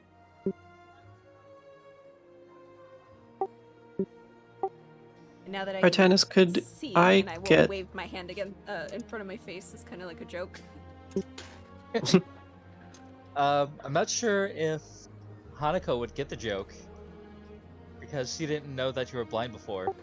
That's right. So as you kind of give like a confused look, she would say, "Oh, my eyes were were clouded over white because I was blind. Oh. But Well, now you not- see. Not really blind. I could only see to about that tree, and she points to about 30 feet away, and then she says, and then the gods decided that I needed more vision, so then I could see to about that bench right there, and it's about 120 feet away. But after that, it was like fog, like walking through a really dense fog, and it just you were consistently in it all the time. And it's amazing now, because now I can see, well, as far as the eye can see. And I don't know. It's still a lot to take in, to see it all, I guess. I mean, that makes sense.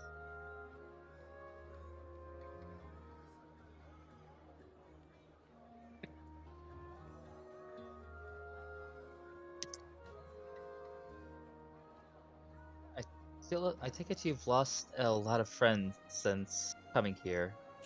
You said not again. You won't lose another. Back at the tower. Yeah. I lost I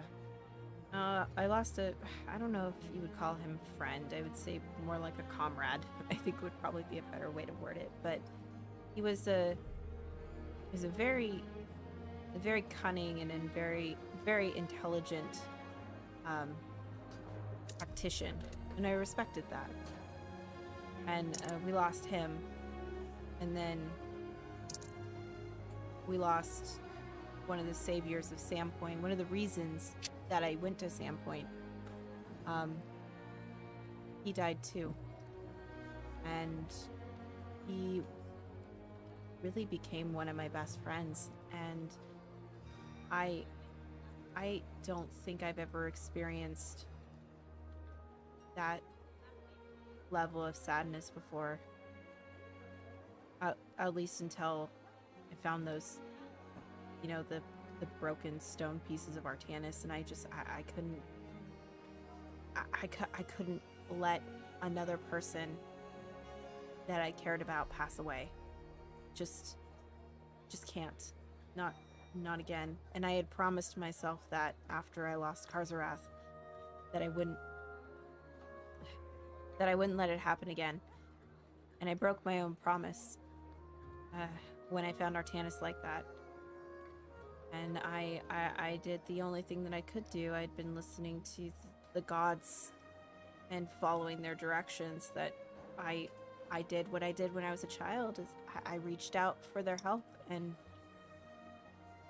like they helped me back then, they helped me now, except for they took everything that they had given to me back in exchange for bringing Artanis back. And I'm very proud of my choice. Hanako nods, and she also gingerly is touching the bracelet Cece had given her earlier. And this bracelet you gave me belonged to this Karzarath? Yes. I will admit that my ability to use that in the way that I could do it when I was a oracle doesn't really exist anymore. But I think instead of taking it back, I think I want you to have it. She kind of gives a gentle smile. I'll do my best to take care of it. I appreciate that. But more importantly, you need to take care of yourself too. You take care of yourself as well. I mean, I can shoot fire healing. I think I'll be okay-ish. That's still kind of weird, and trying to get used to that is just... I don't know what to make out about that, but it works, and I'll take it. Well, if it helps any, I've got your back. Thank you. That means a lot. While you two are taking your stroll and doing circles of the park or so, you notice another. I mean, there are other people around. One being in a chair, or what? Not chair, bench, park bench. Kind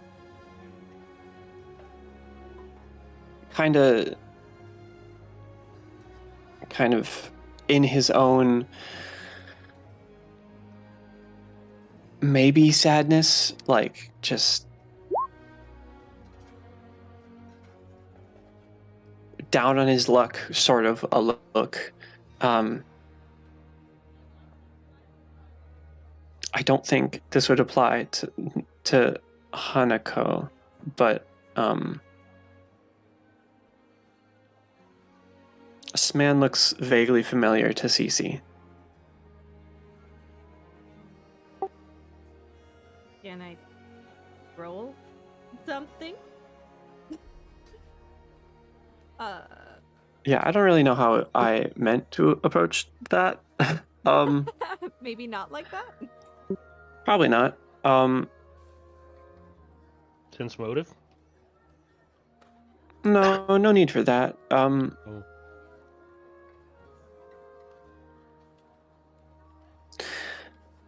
From before, when you were having legal issues,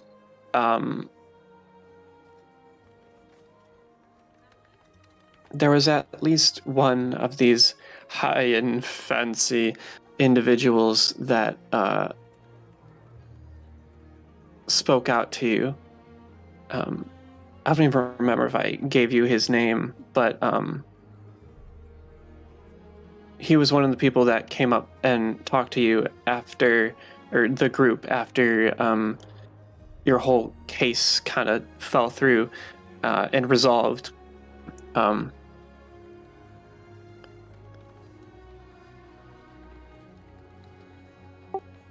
I feel like I did give you the name, but Was he one of the ones that we stopped? Because I particularly remember stopping someone and asking them questions, and he kind of like brushed us off a little bit, but I think he was the only one that kind of stuck out to me. I think so. Yeah, that was him. I am so sorry, I do not remember his name, but That's okay. I could run with that. Yeah, you see him with a little like pocketbook, looking over his notes and stuff.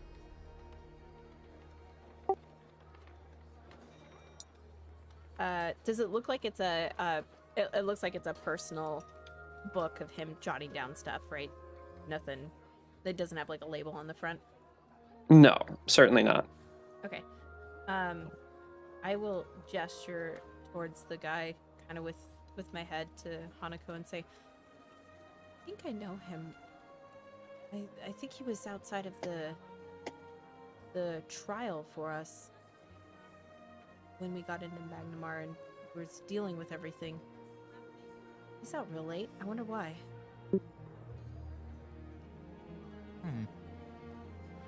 Hanako will just like glance over to the guy she's talking about.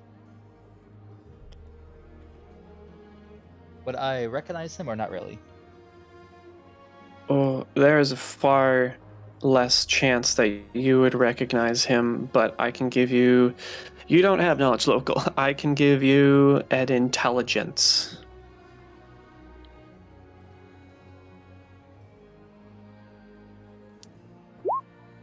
$19. E. Okay. Very, very vaguely.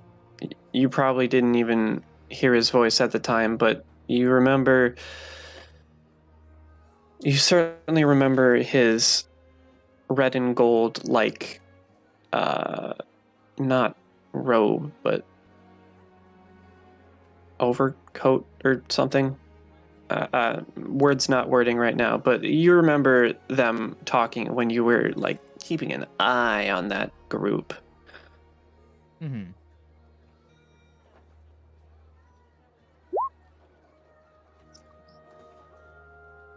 Yeah, I know. But he does actually look up and notice you, and notice your injuries or weariness, at least, as your health bar is back up. But there still would be some lingering dirt and such. Oh yeah, for sure.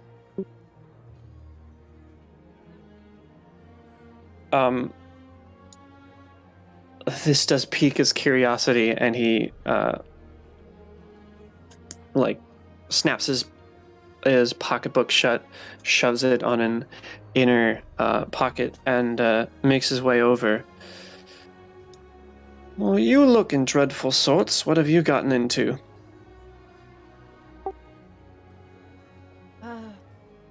Quite a bit. A summary would be our leads led us to the culprit of everything, and battle ensued, and both sides were worse for wear. And unfortunately, the battle will resume tomorrow.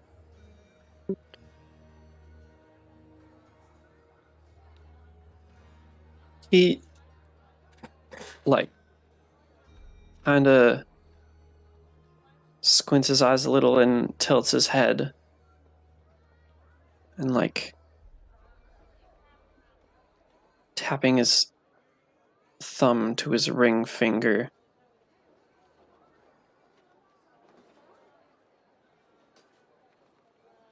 This wouldn't happen to be in that damned underbridge, would it? It is, actually.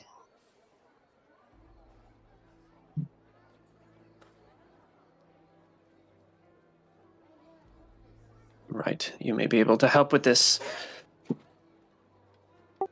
What are you referring to? I'm referring to the Shadow Clock Tower. It's in sorry sorts, and it's a danger to the people who live around it. The higher-ups in the city thought it might look nice and might be a good metaphorical waypoint for the lost souls down there. But it's just a hazard, and it appears, and he gestures to the both of you, to continue to be a hazard. If you wouldn't mind, I'm trying to get it condemned. I've been in contact with some of the civilians. They come to me occasionally.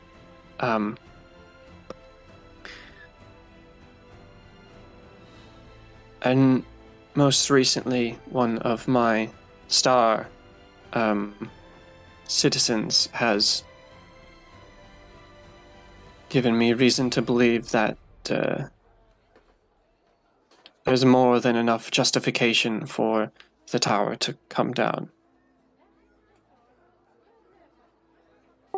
Well, it's funny that you should mention that. I believe that our ideals align. What information Quite nicely, rather. do you need that either myself or the detective here can offer you to ensure that this happens? If I am to be entirely frank, I imagine what I would need is more testimonial than physical evidence. You mean things like a bell, one of the giant bells falling on someone, the stairs falling apart, and just large gaps everywhere? Yes, that was in the report from before as well. Literally, one of the bells just fell recently. Yes, this is a very recent report. So you need. I get a lot of information from this citizen. So you need testimonials from somebody who, through all odds and in complete terror, climbed her way up the staircases as they were crumbling beneath her feet because they are so unsafe. You see a sparkle in his eyes. That is exactly what I'm looking for. And that is exactly what I can provide you. Well, the sun is off. Legal proceedings won't be heard for the rest of the day. I will need to have you all back bright and early tomorrow morning.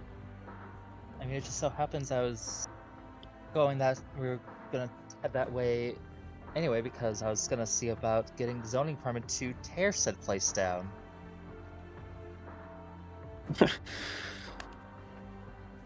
You don't particularly need that if the city itself understands that it's enough of a hazard, but interesting instincts.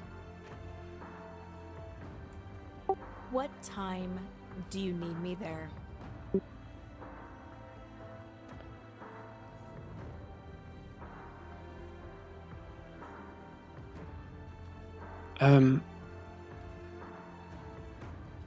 I believe this would be of best use.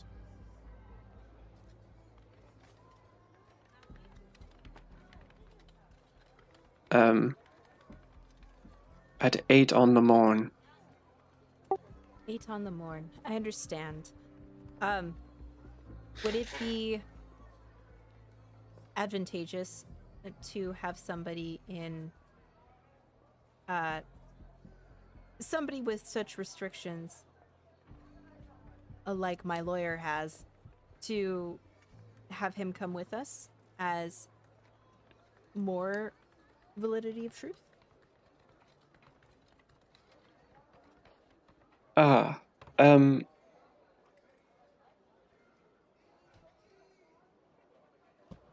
believe the last time that he was told to be there, it was don't. Yes, that may be in order.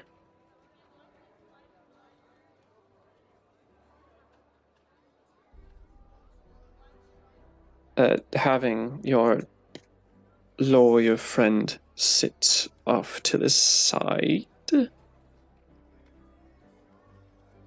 while the adults get the business done.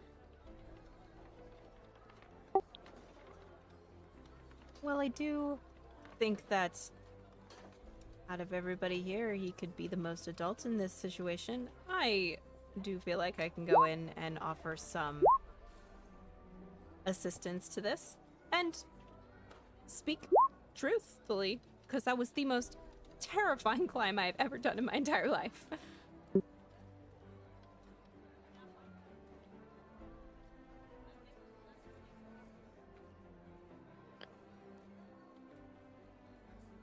And you All right, you really- can bring your lawyer friend.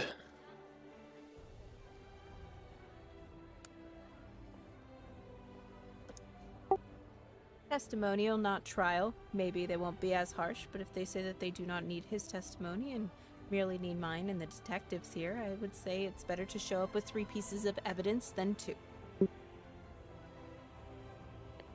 Yes, I concur.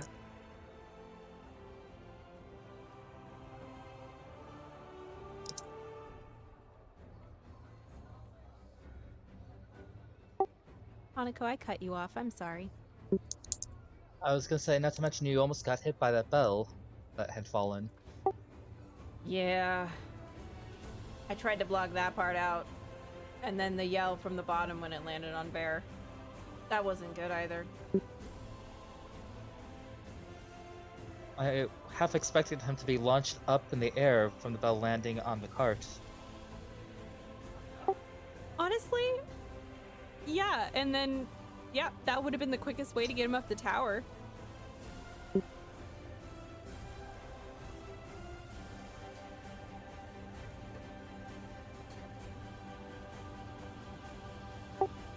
So, on the 8-hour tomorrow morning, we shall see you. Right. Oh, I will have a wonderful rest after this news. And he says as he turns away from you and begins walking.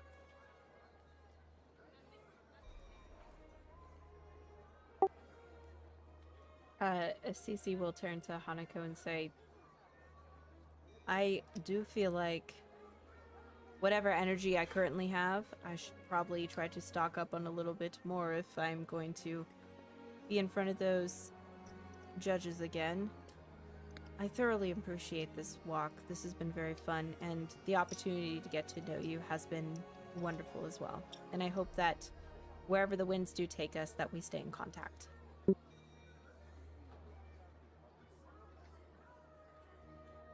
I don't even I know can his trust name. you enough to share one of my biggest secrets with you, but I'll do that back in the tavern room.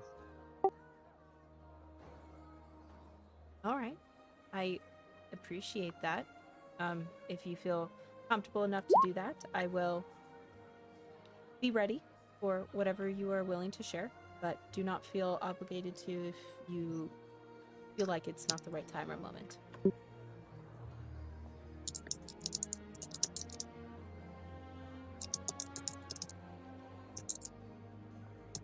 And I think with that, the girls head back. Yep.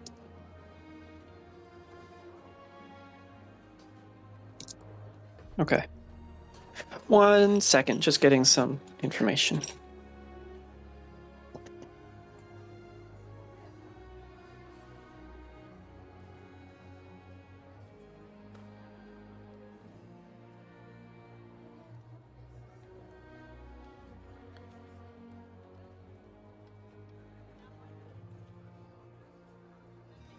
Is that in the party notes? Where's your party notes? Investigation notes.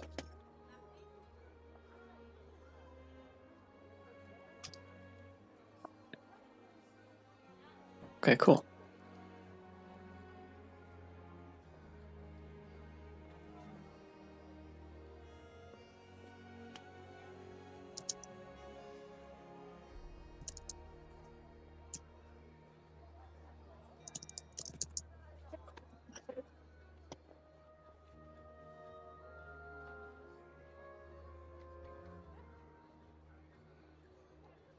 Okay.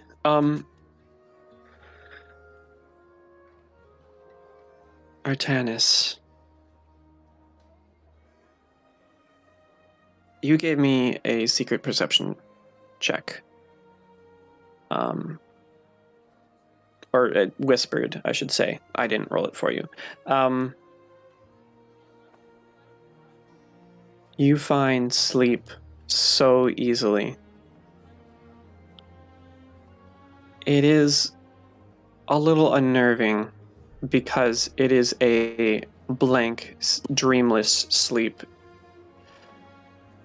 As if your mind hasn't yet reconciled with death.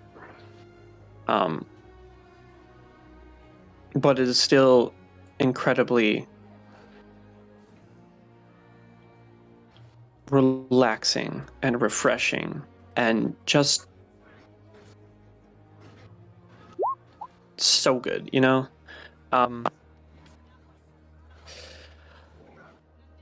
And then you get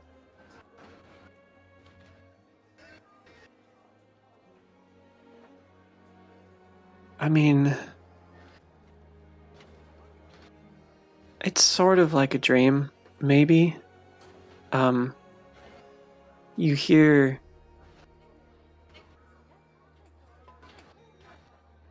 a little bit of a shuffle, ever so slight.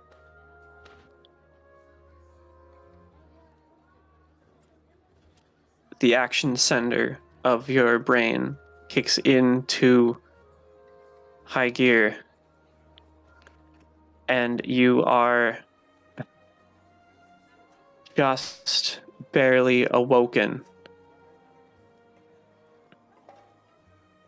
as you look up and are pushed back.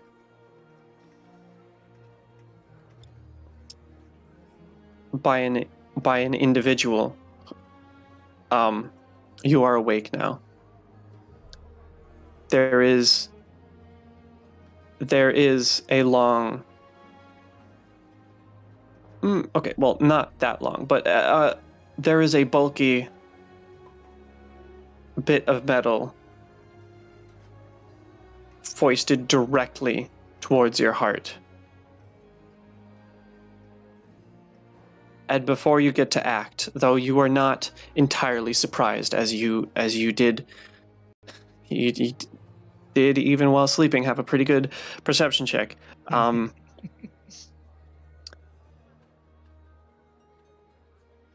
You hear, "What are you doing with my brother's heart?" And then you can see a glint of their eyes and my brother's face.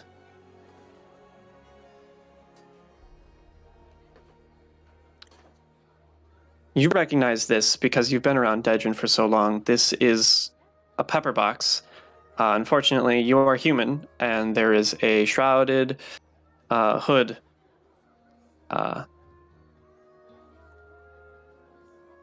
But this is a woman's. Yes, they got a get. This is a woman's voice. And a low voice like honey that you recall from your past. I instinctively tried to whip out with my non-existent right arm, and say, "Who? Opal? Is that you?" And at my wake, Athena would also materialize at my bed frame, or at the head of my bed. The moonlight cinematically shifts ever so slightly, and you get a glimpse of half of a face.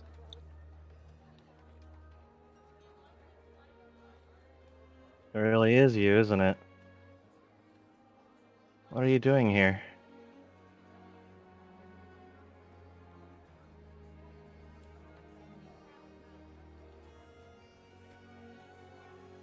How did you break the Heartstone? The Heartstone. I was petrified. And I'm just deducing from the sequence of events. I was brought back to life after being thrown off a tower.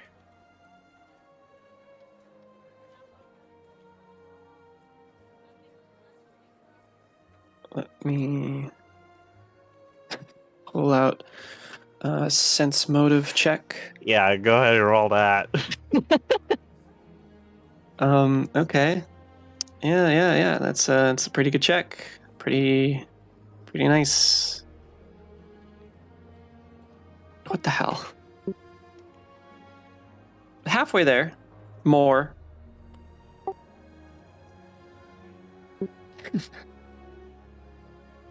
After a bit of hesitation and just tense silence,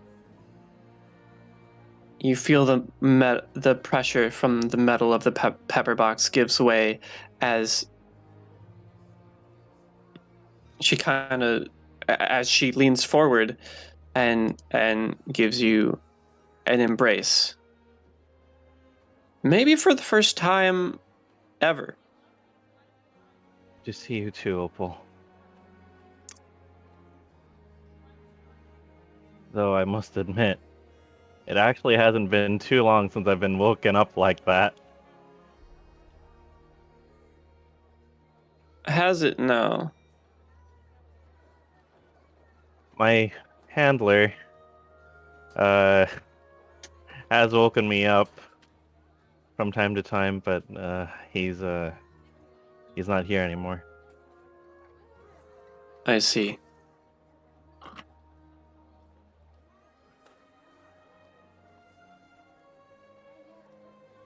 Well,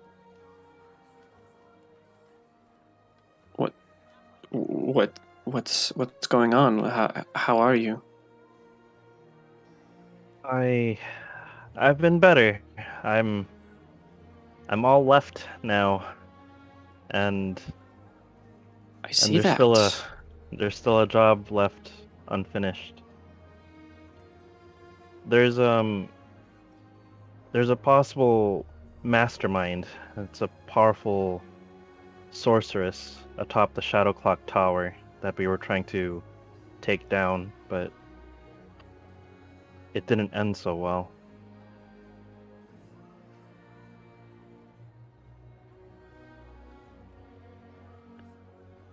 Okay.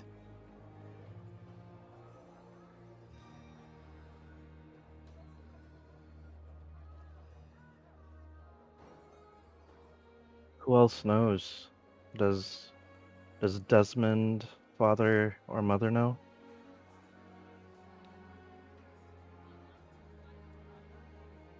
Father's gone into his own set of trouble.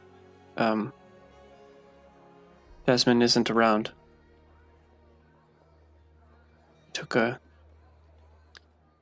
sabbatical.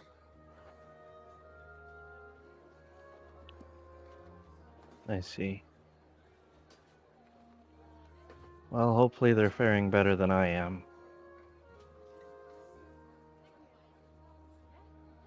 In all likelihood, probably. Mother knows, but I'm here, so. Well, I do prefer you to mother. Very much She so. can be a lot.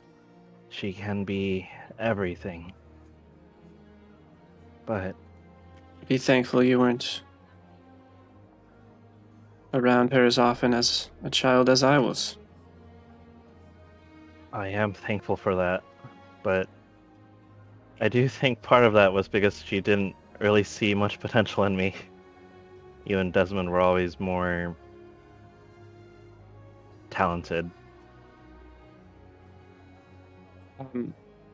She will, like, sock your left shoulder.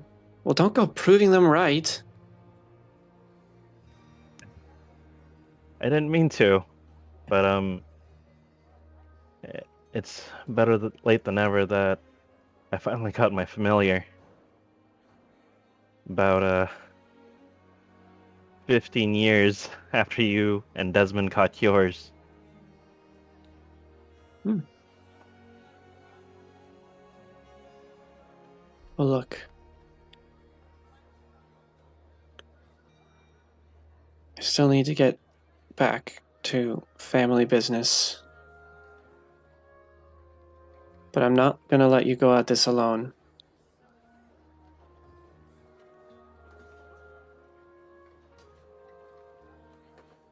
You're coming with us. You're not going back there without me.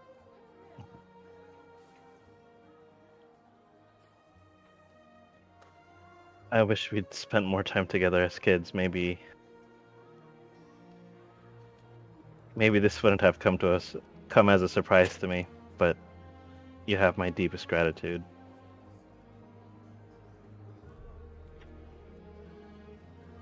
You're still not exactly on my nice list, but a belfry's a belfry. And if we got through our childhood, we can get through this.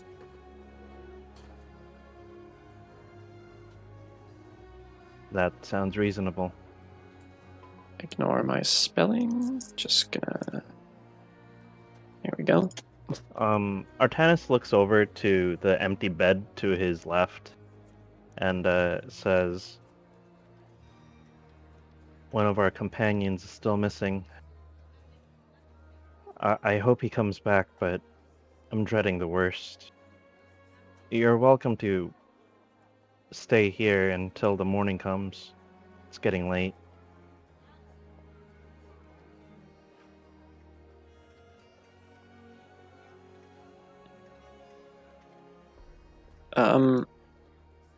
Yeah. That it is. I'm probably going to be awake for a while. Also, your companions leaving left a wonderful gap for me to get in. Are you What? sure you trust them?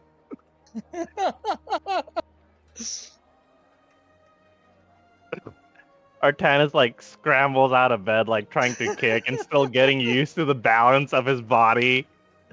Like, what do you mean they left? Where'd they go?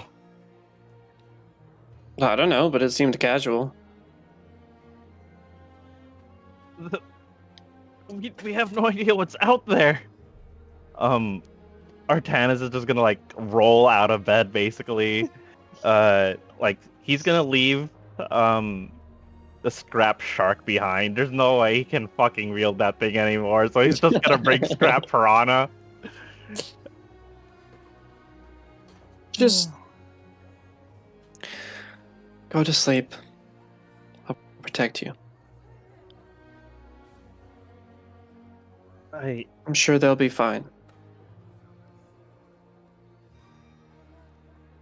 Artanis is like struggling internally. Like he trusts Opal innately, but like this is like one of those things. It's like, how much do you know? Um, he he kind of pauses, kind of gathers himself, regains his composure. In which direction did you see them go? Oh, I didn't see them leave once they left. I moved in right behind them. I waited till you were alone. Well, all right, that makes sense. How long ago was this?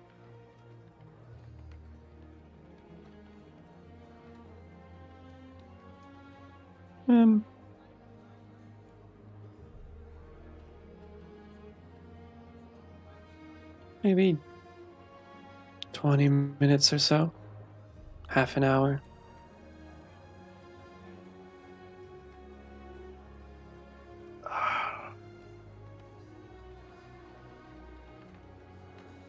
Artanis kind of just takes a deep breath and rationalizes this. If they went somewhere, then... And if I have no sense of direction, it's pointless to try to pursue them. Alright, I'm gonna stay up for just a little bit. Their room is past mine, so I'll see them walk by. Once I see them back inside, I'll go to sleep. As if on cue, you hear two sets of footprints coming up the stairs.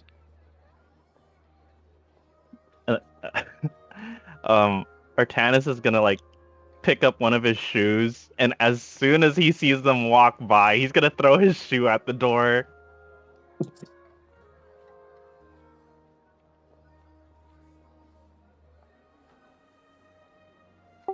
There is a small yelp of surprise from the other side of the door from Cece. She was just so honed into the conversation with Hanako and having a good time. She was probably the one closest to the door too, so there's just like this bap, and she just lets out a little shriek and like jumps into Hanako and probably knocks her into the door on the other side of the hallway because she probably wouldn't be prepared for it.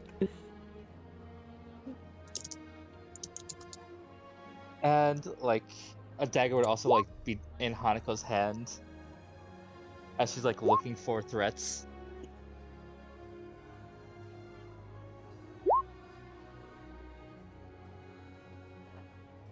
No threats, but There was a sound from Artanis' room. So Hanako would look at Cece and then gesture towards the door. We should probably check on him.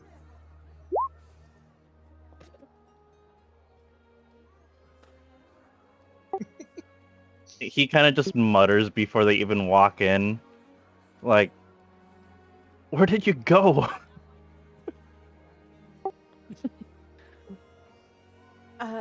Well, we went for a walk. I mean, you don't have much energy, and I have way too much energy. But, good news is I am less energetic and will need to reserve the energy that I do have for tomorrow. Are you two just talking to him through like the slit in the door? I'm assuming you guys like pushed a little bit. Yeah, I probably just like opened it just a crack, not to flood too much light inside, but neither of them knows what he sleeps in, so it's just like, let's be a little bit private about this.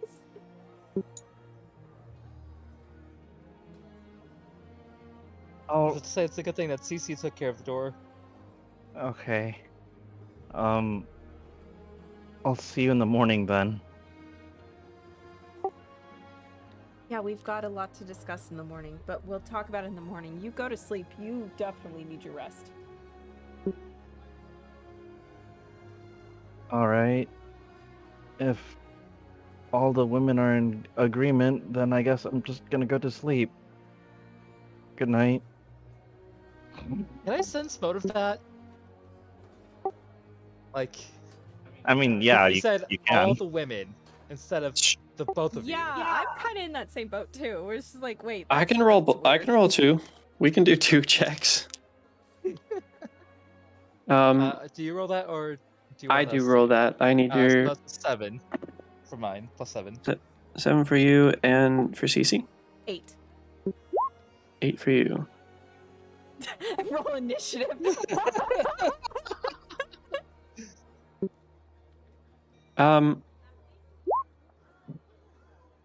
Yeah, Hanako, it strikes you as weird the way he versed this. Something gives off that he definitely wasn't just talking about you two. Cece, you picked this up as well. So he's talking about another girl. Yeah, so hearing that, Cece, her face like drops. Seeing Cece's face drop, And her Hanako and still has she her- just very like she like sulks walking back Yes. to her in Hanako's room. Like she doesn't say anything, but she's just absolutely destroyed hearing that. seeing that look on Cece's face, Hanako just shoves Artanis' door open, like dagger in hand, and looks around. How dare you hurt the cinnamon roll's feelings? I will kill you. Okay, so Cece, She hears you're the like, door. Sorry. yeah, okay. I was gonna say she hears the door getting thrown open. She looks over her shoulder and she says, Hanako, don't. He can do whatever he wants. And she will open the door to their bedroom and go inside and shut the door way too hard. Is Hanako still in the doorway? Yeah. Opal would have, hearing guests, stood in a corner on the door's wall as to be inconspicuous, but not like hidey. So Hanako's just gonna look at Artanis and just give him that disappointed head shake before walking off to the room with Cece. What? I didn't know she was gonna be here. Well, Hanako didn't see Opal. Oh. Unless Oh, so- unless wait. Hanako is looking but given what Cece said after kicking the door open, I figure Hanako wasn't exactly in the room. Yeah. Yeah, I kind of just figured that if Hanako booted the door open, then you would at least see that I'm the only one in my bed. 100%.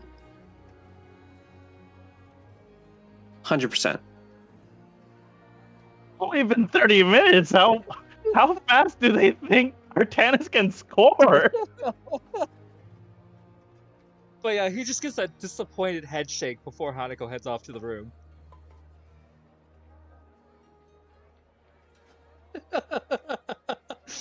This is all canon, everyone. Canon, everyone, canon. This is canon. It's recorded too, which is even better. Emotional damage. Emotional damage and proof of it too.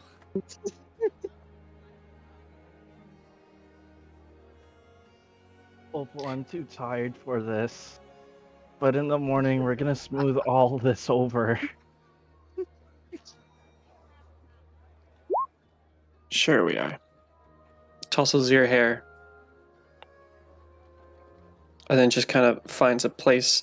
Well, yeah, there would have been 2 beds, so sits on the edge of the bed.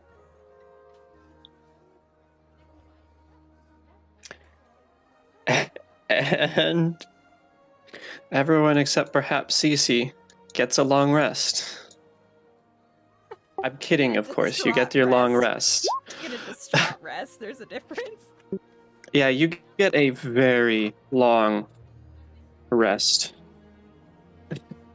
Any thoughts of sharing the secret long have been forgotten because of Artanis. Trauma. Now, do you remember the 8 a.m.? She sleeps in it until 7:45. Gets up, gets dressed, goes downstairs, walks out. Yeah. I'm kidding. I'm kidding. It wouldn't be that dramatic. I'm kidding. I'm totally kidding. I She mean, would get Hanako up would be going with Hanako her, and so. everything. Okay, she'd yeah. get up at her normal time, go downstairs, have tea. Like, it doesn't break the routine, but she definitely looks and everything emanating from her is kicked puppy. Like, Yeah. Aw.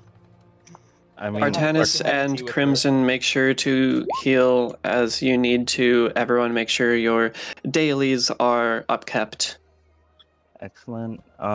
My health is it shows that it's not complete, but that's to incorporate the level penalty. Was 43 your actual max before this? Yes, I think Jesus so. Christ. Yeah. Well, I mean, just know. got to hit you twice, which is the issue. I might need to check the recording just to make sure I didn't ding myself double. But for the time being, we'll go with this. Okay. If you are sulking out of the tavern with Hanako and maybe the Belfries, actually, I want player input on this. Who would be at the tavern door first? Hmm. I do think that there would be a bit of RP involved in here because I made the joke of her like running straight out the door, and I don't think that she would. She is kind of a creature Okay. of habit. So Yeah, absolutely. So it is the next morning. yeah, so she would get up and be basically sulking around the room, though she would notice as she's brushing her white hair in the reflection of the mirror that every time that she pushes the brush through it, there's like a hue of different colors that reflect through it. And she kind of like pauses for a second, and then she brushes her hair again, and it's still like this beautiful, like holographic, iridescent color that's very faint against her white hair. And she just like puts down the brush and lets out a sigh, and she goes, first my veins, now my hair, and my eyes are back to green. Am I gonna grow like 7 feet tall? What is going on? You've been having it really rough lately. Yeah, it was a day yesterday, ups and downs again. Well, We'll have a bit of time before we have to head out. I think I might have something that might cheer you up just a bit. What's that?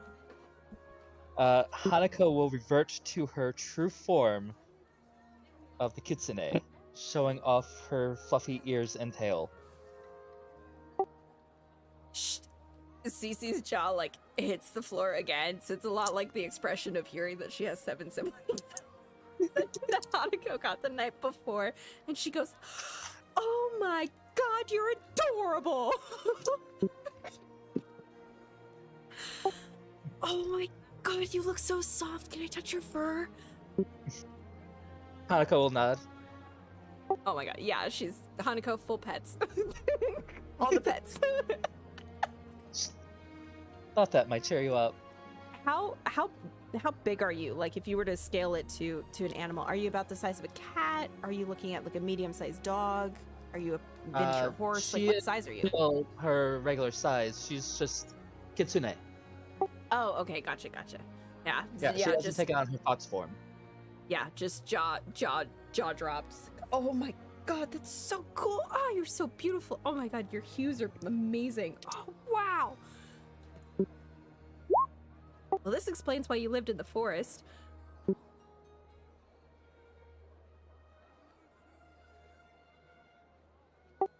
This is incredible. Oh my god. Yeah, she like loses her shit for a good 5 minutes. Her mood switches pretty drastically because of this.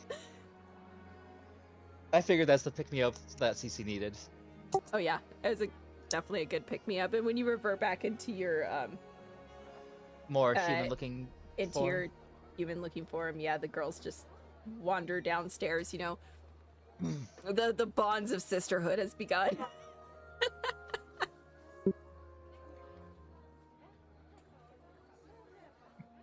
Okay, so you were downstairs. Belfries, what's going on there? I will note that Opal would get enough rest to not be exhausted the next day. But Okay. I think the Belfries would have woken up at Artanis's usual time. Sure. Yeah, I think Artanis has also settled into a tea time routine, so he would have been up fairly early as well. But we can make it canon that Cece and Hanako got down first. That's fine. So I mean, it shouldn't either be way is too fine. long. Huh? I don't really think there's. I think either's fine. Okay. Then we'll say barely a minute passes after Hanako transformed, I suppose. Before Artanis and Opal come walking down the stairs. Sure. Okay.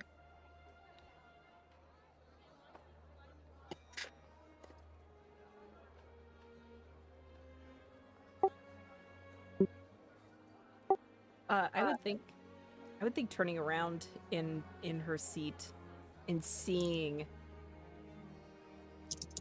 what I would wager is a pretty clear family resemblance between the two. Cece would just jump to her feet in shock. This is an emotional roller coaster ride for this poor girl in the past 24, 48 hours.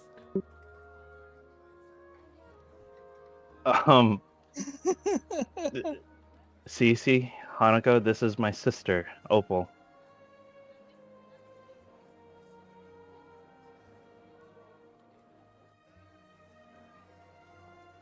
Someone speak, please. This is too awkward.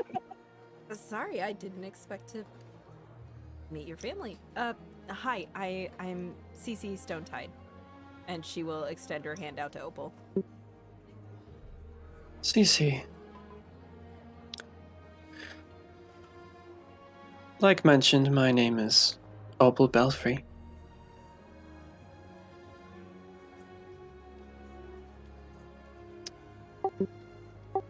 Does she not shake her hand? She would eventually. And then kind of lean in and say, my brother's not exactly the best wordsmith outside of a courtroom.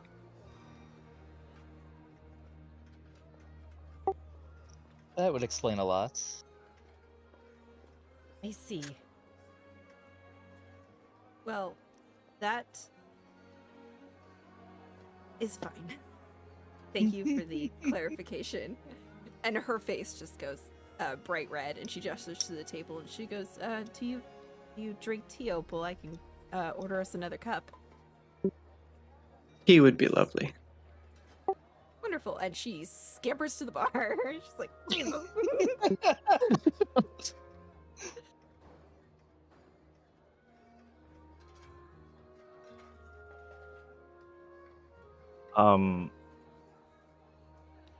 So you two went somewhere? I don't think we kind of established what was going on last evening. We went for a walk. Wasn't quite tired just yet, so I took Cece to the park for some fresh air. Would it have been the park in Naus? Or in the capital district? I believe the capital district has a better, Okay. nice public walking space. Okay, yeah. Artanis kind of nods and kind of just says, "Okay, yeah, that's fine." We've made some progress on dealing with that tower. Interesting. I'm assuming we met with a friend of yours, and if we have the guy's name, Hanukkah will do a name drop. Oh, Didn't ask. Cece at least knew him. Okay. So it's an official from the pediment building. All right. Well, that's definitely the right way to go. And we should be heading over that way relatively soon as well. All right. Because we have a meeting to attend. Well, after tea, I suppose we can go. And we might just get that permit we need to condemn that place. To tear it down. Snake Lady and all. I kind of worry what would happen if we just forced that snake woman's hand. She'd probably take out all of the construction workers. Construction work isn't exactly quiet. If we can destroy the base of the tower, then it's sure to topple.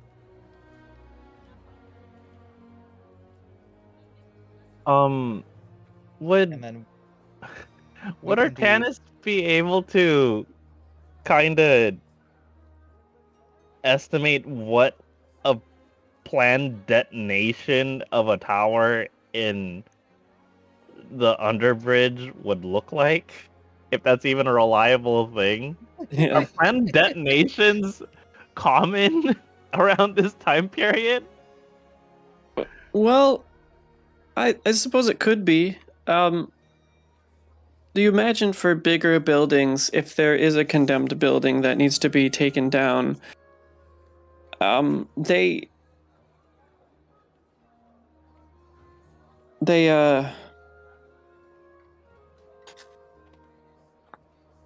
they would likely add like very hefty ropes or chains even that would contain the like Okay. angle of fall to be as centralized as possible. Okay, yeah. I think that's what Artanis was worried about, because I think based off the description, the underbridge was like really crammed, right? Like the buildings are relatively close. It's basically like alleys everywhere you go. Well, if we can drop it into the Mm-hmm. water, Oh, well, okay, that's interesting. I'm not really aware of how close the Shadow Clock Tower is to the water. Is that even a possibility, or would it just demolish 10% we've got of the underbridge? We've got a green dot in the underbridge to represent where the shadow clock is. Oh, that's right, that's right. So absolutely not. Yeah, absolutely not. I forgot I marked it. It is Good job. incredibly central. Yeah, so we probably can't get it to the water. And basically every direction where it would topple would probably take out a building. So a controlled detonation would be required. Artanis also adds, adding the containment chains would probably require crews climbing to the top of the tower to sling it around. This may be inevitable that we fight that sorceress again.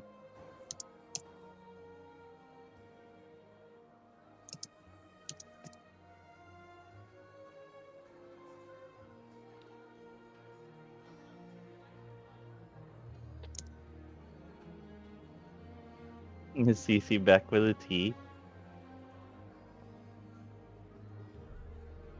Yeah, probably at this time she would return back and give the additional cup to Opal and pour everybody tea.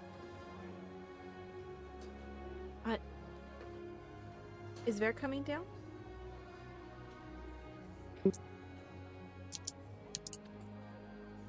Varen never returned. Opal had slept in his bed. I really was hoping that he would return, but he didn't show up. Ver's not back. Really? I would have awoken him. I know how much seeing him would have meant to you.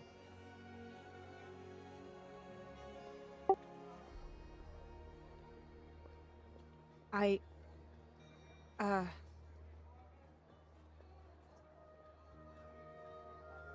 don't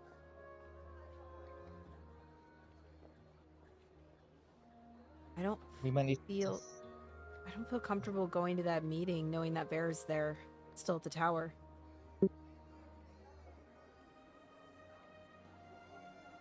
Well, to be fair, maybe he escaped with the Crimson Dagger. I was just thinking we need to try to find the dagger after we get what we need to.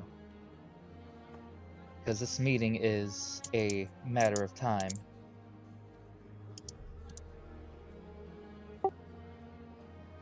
I guess. All right. Well, I'll try to make my talk as fast as possible, and hopefully we'll run into the dagger and Ver. I don't feel good about this. Knowing that Ver didn't make it back, that's something's really wrong. Either something's really wrong, or he and Crimson are partying way too much and passed out somewhere. I'm really hoping that that's the case. Well, let's hope.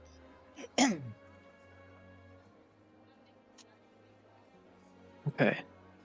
So you make your way to the door then? We're off to the pediment building? I believe so. Right. Yep. As you open this door,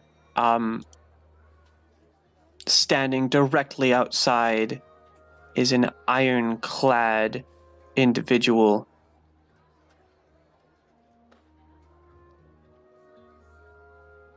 And I will let the introductions speak for themselves. So go ahead and unmute yourself if you need Oh, to. yeah, I'm here. So, you see a tall, fully encased in metal, and it's shiny metal, and it looks similar to the token. And a voice issues from the behind the helmet and says, "I couldn't help but overhear. Did you say the name there?" Yes. Yes, he's one of our comrades. One of our friends. He's in dire trouble. He's enslaved once again. Again? Enslaved at all? What? He,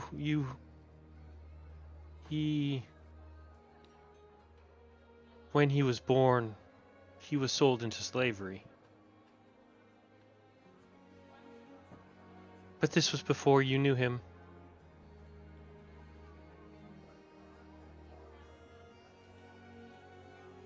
So I take it you know somewhat where he is? Yes, he's at the tower. At least that's where we last saw him. Yes. Well,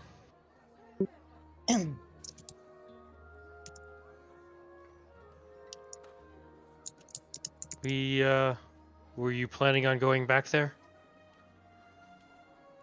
Yes. But we had some business to take care of here first. All right.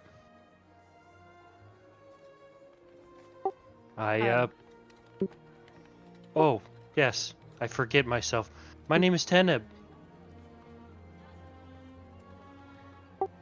Tenebrarum Katina Ruptor.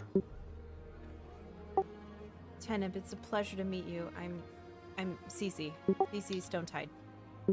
Oh, my dear. You look...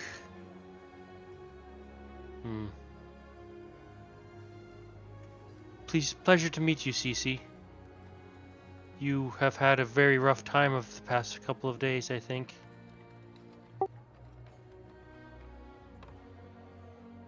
More than I feel like words can express. Quite. So, if you have business, we can take care of that. Cece looks at Hanako and Artanis, and everything in her expression says that they need to go to the tower. Like, the endeavor with this guy is great and all, but her dedication is not to that man. Her dedication is to Vare, and it's very apparent on her face. Hanako will put a hand on to Cece's shoulder. We're mainly here to get permission to bring that tower down. We're going back to get your friend. Yes, as I said. Because I would not allow you to take down the tower just yet. I would stand in your way. So, yes. Go at it, as it were. Why would you stand in our way? Vare needs our help. No, I would stand in your way if you were to take down the tower. Oh, okay. Sorry. No worries. Misunderstood, my bad. It's all good. We just woke up. We kind of rushed through our tea ritual. Yeah, But- yeah. No problem, guys. Yeah. Hopefully we run into either Vare or the Crimson Dagger, but if what you say is true, if you have powers beyond my understanding, and you know that Vare is in trouble, then I'm inclined to believe you. We should hurry. He is favored by my god.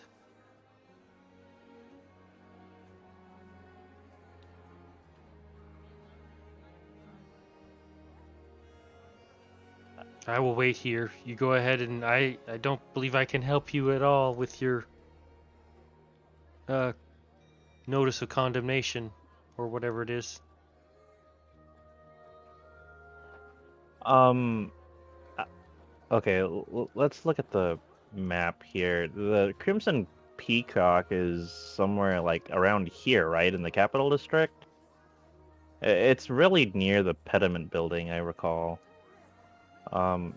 So it wouldn't be too out of the way. I'm just gonna make a guess. And then we would just go back. That's not too much of a detour, I suppose. Yeah, it's just down the street. You can probably enjoy some tea. Tea. All right. Let's get through this meeting. It seems that we have a friend waiting for us. And also, you mentioned another hand. This crimson knife, was it? The Crimson Dagger. He was there doing work when we arrived. He was fighting a golem of some sort. But he assisted us fighting a sorceress at the top of the tower. Yeah. I see.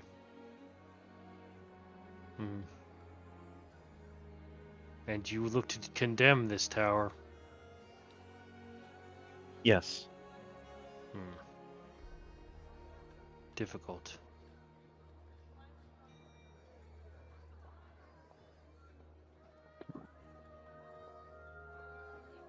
All right. So take off to the Peacock. Or the pediment? Yeah. Yeah, that I thing. thought I was gonna go. I thought. Never mind. You're welcome to come with. Yeah. I'll just come with. Okay. Why not? All right. Yeah, it's just like what, like 50, 100 feet in a southeasterly direction. Yeah, it's not really out of the way. Right. So we get to the pediment building, I hope. Yeah. Okay. So the fiery peacock is actually on one of the streets of Naus. Oh. But it's Right. not entirely too far from the pediment building. Right. Oh, okay. But I would just go to the Pediment building. Yeah. Okay. Yeah. So the five of you make your way to the pediment building. Crimson once again doing his own thing. Where outside you see the man with his red and gold coat jacket. Yeah, you're doing secrets. And there are a few other individuals there who look much more lowly, gathered around. And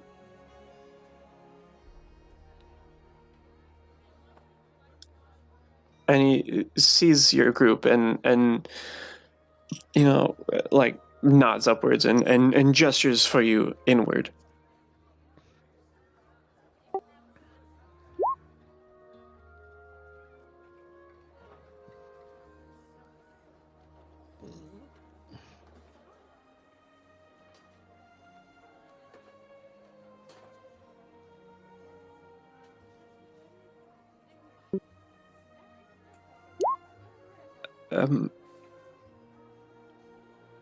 Dismiss without your compatriots.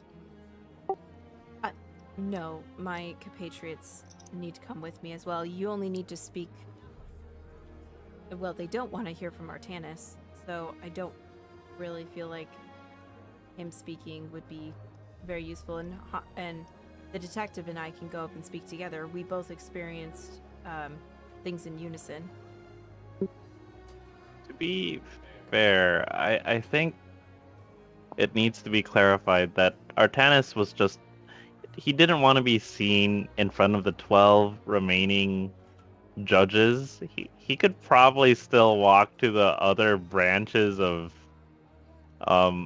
the pediment building in in an official capacity. They just Basically, didn't want to deal with him. Yeah, basically didn't want to show up as a criminal. But correct us if we're kind of off the mark, Game Master. Yeah.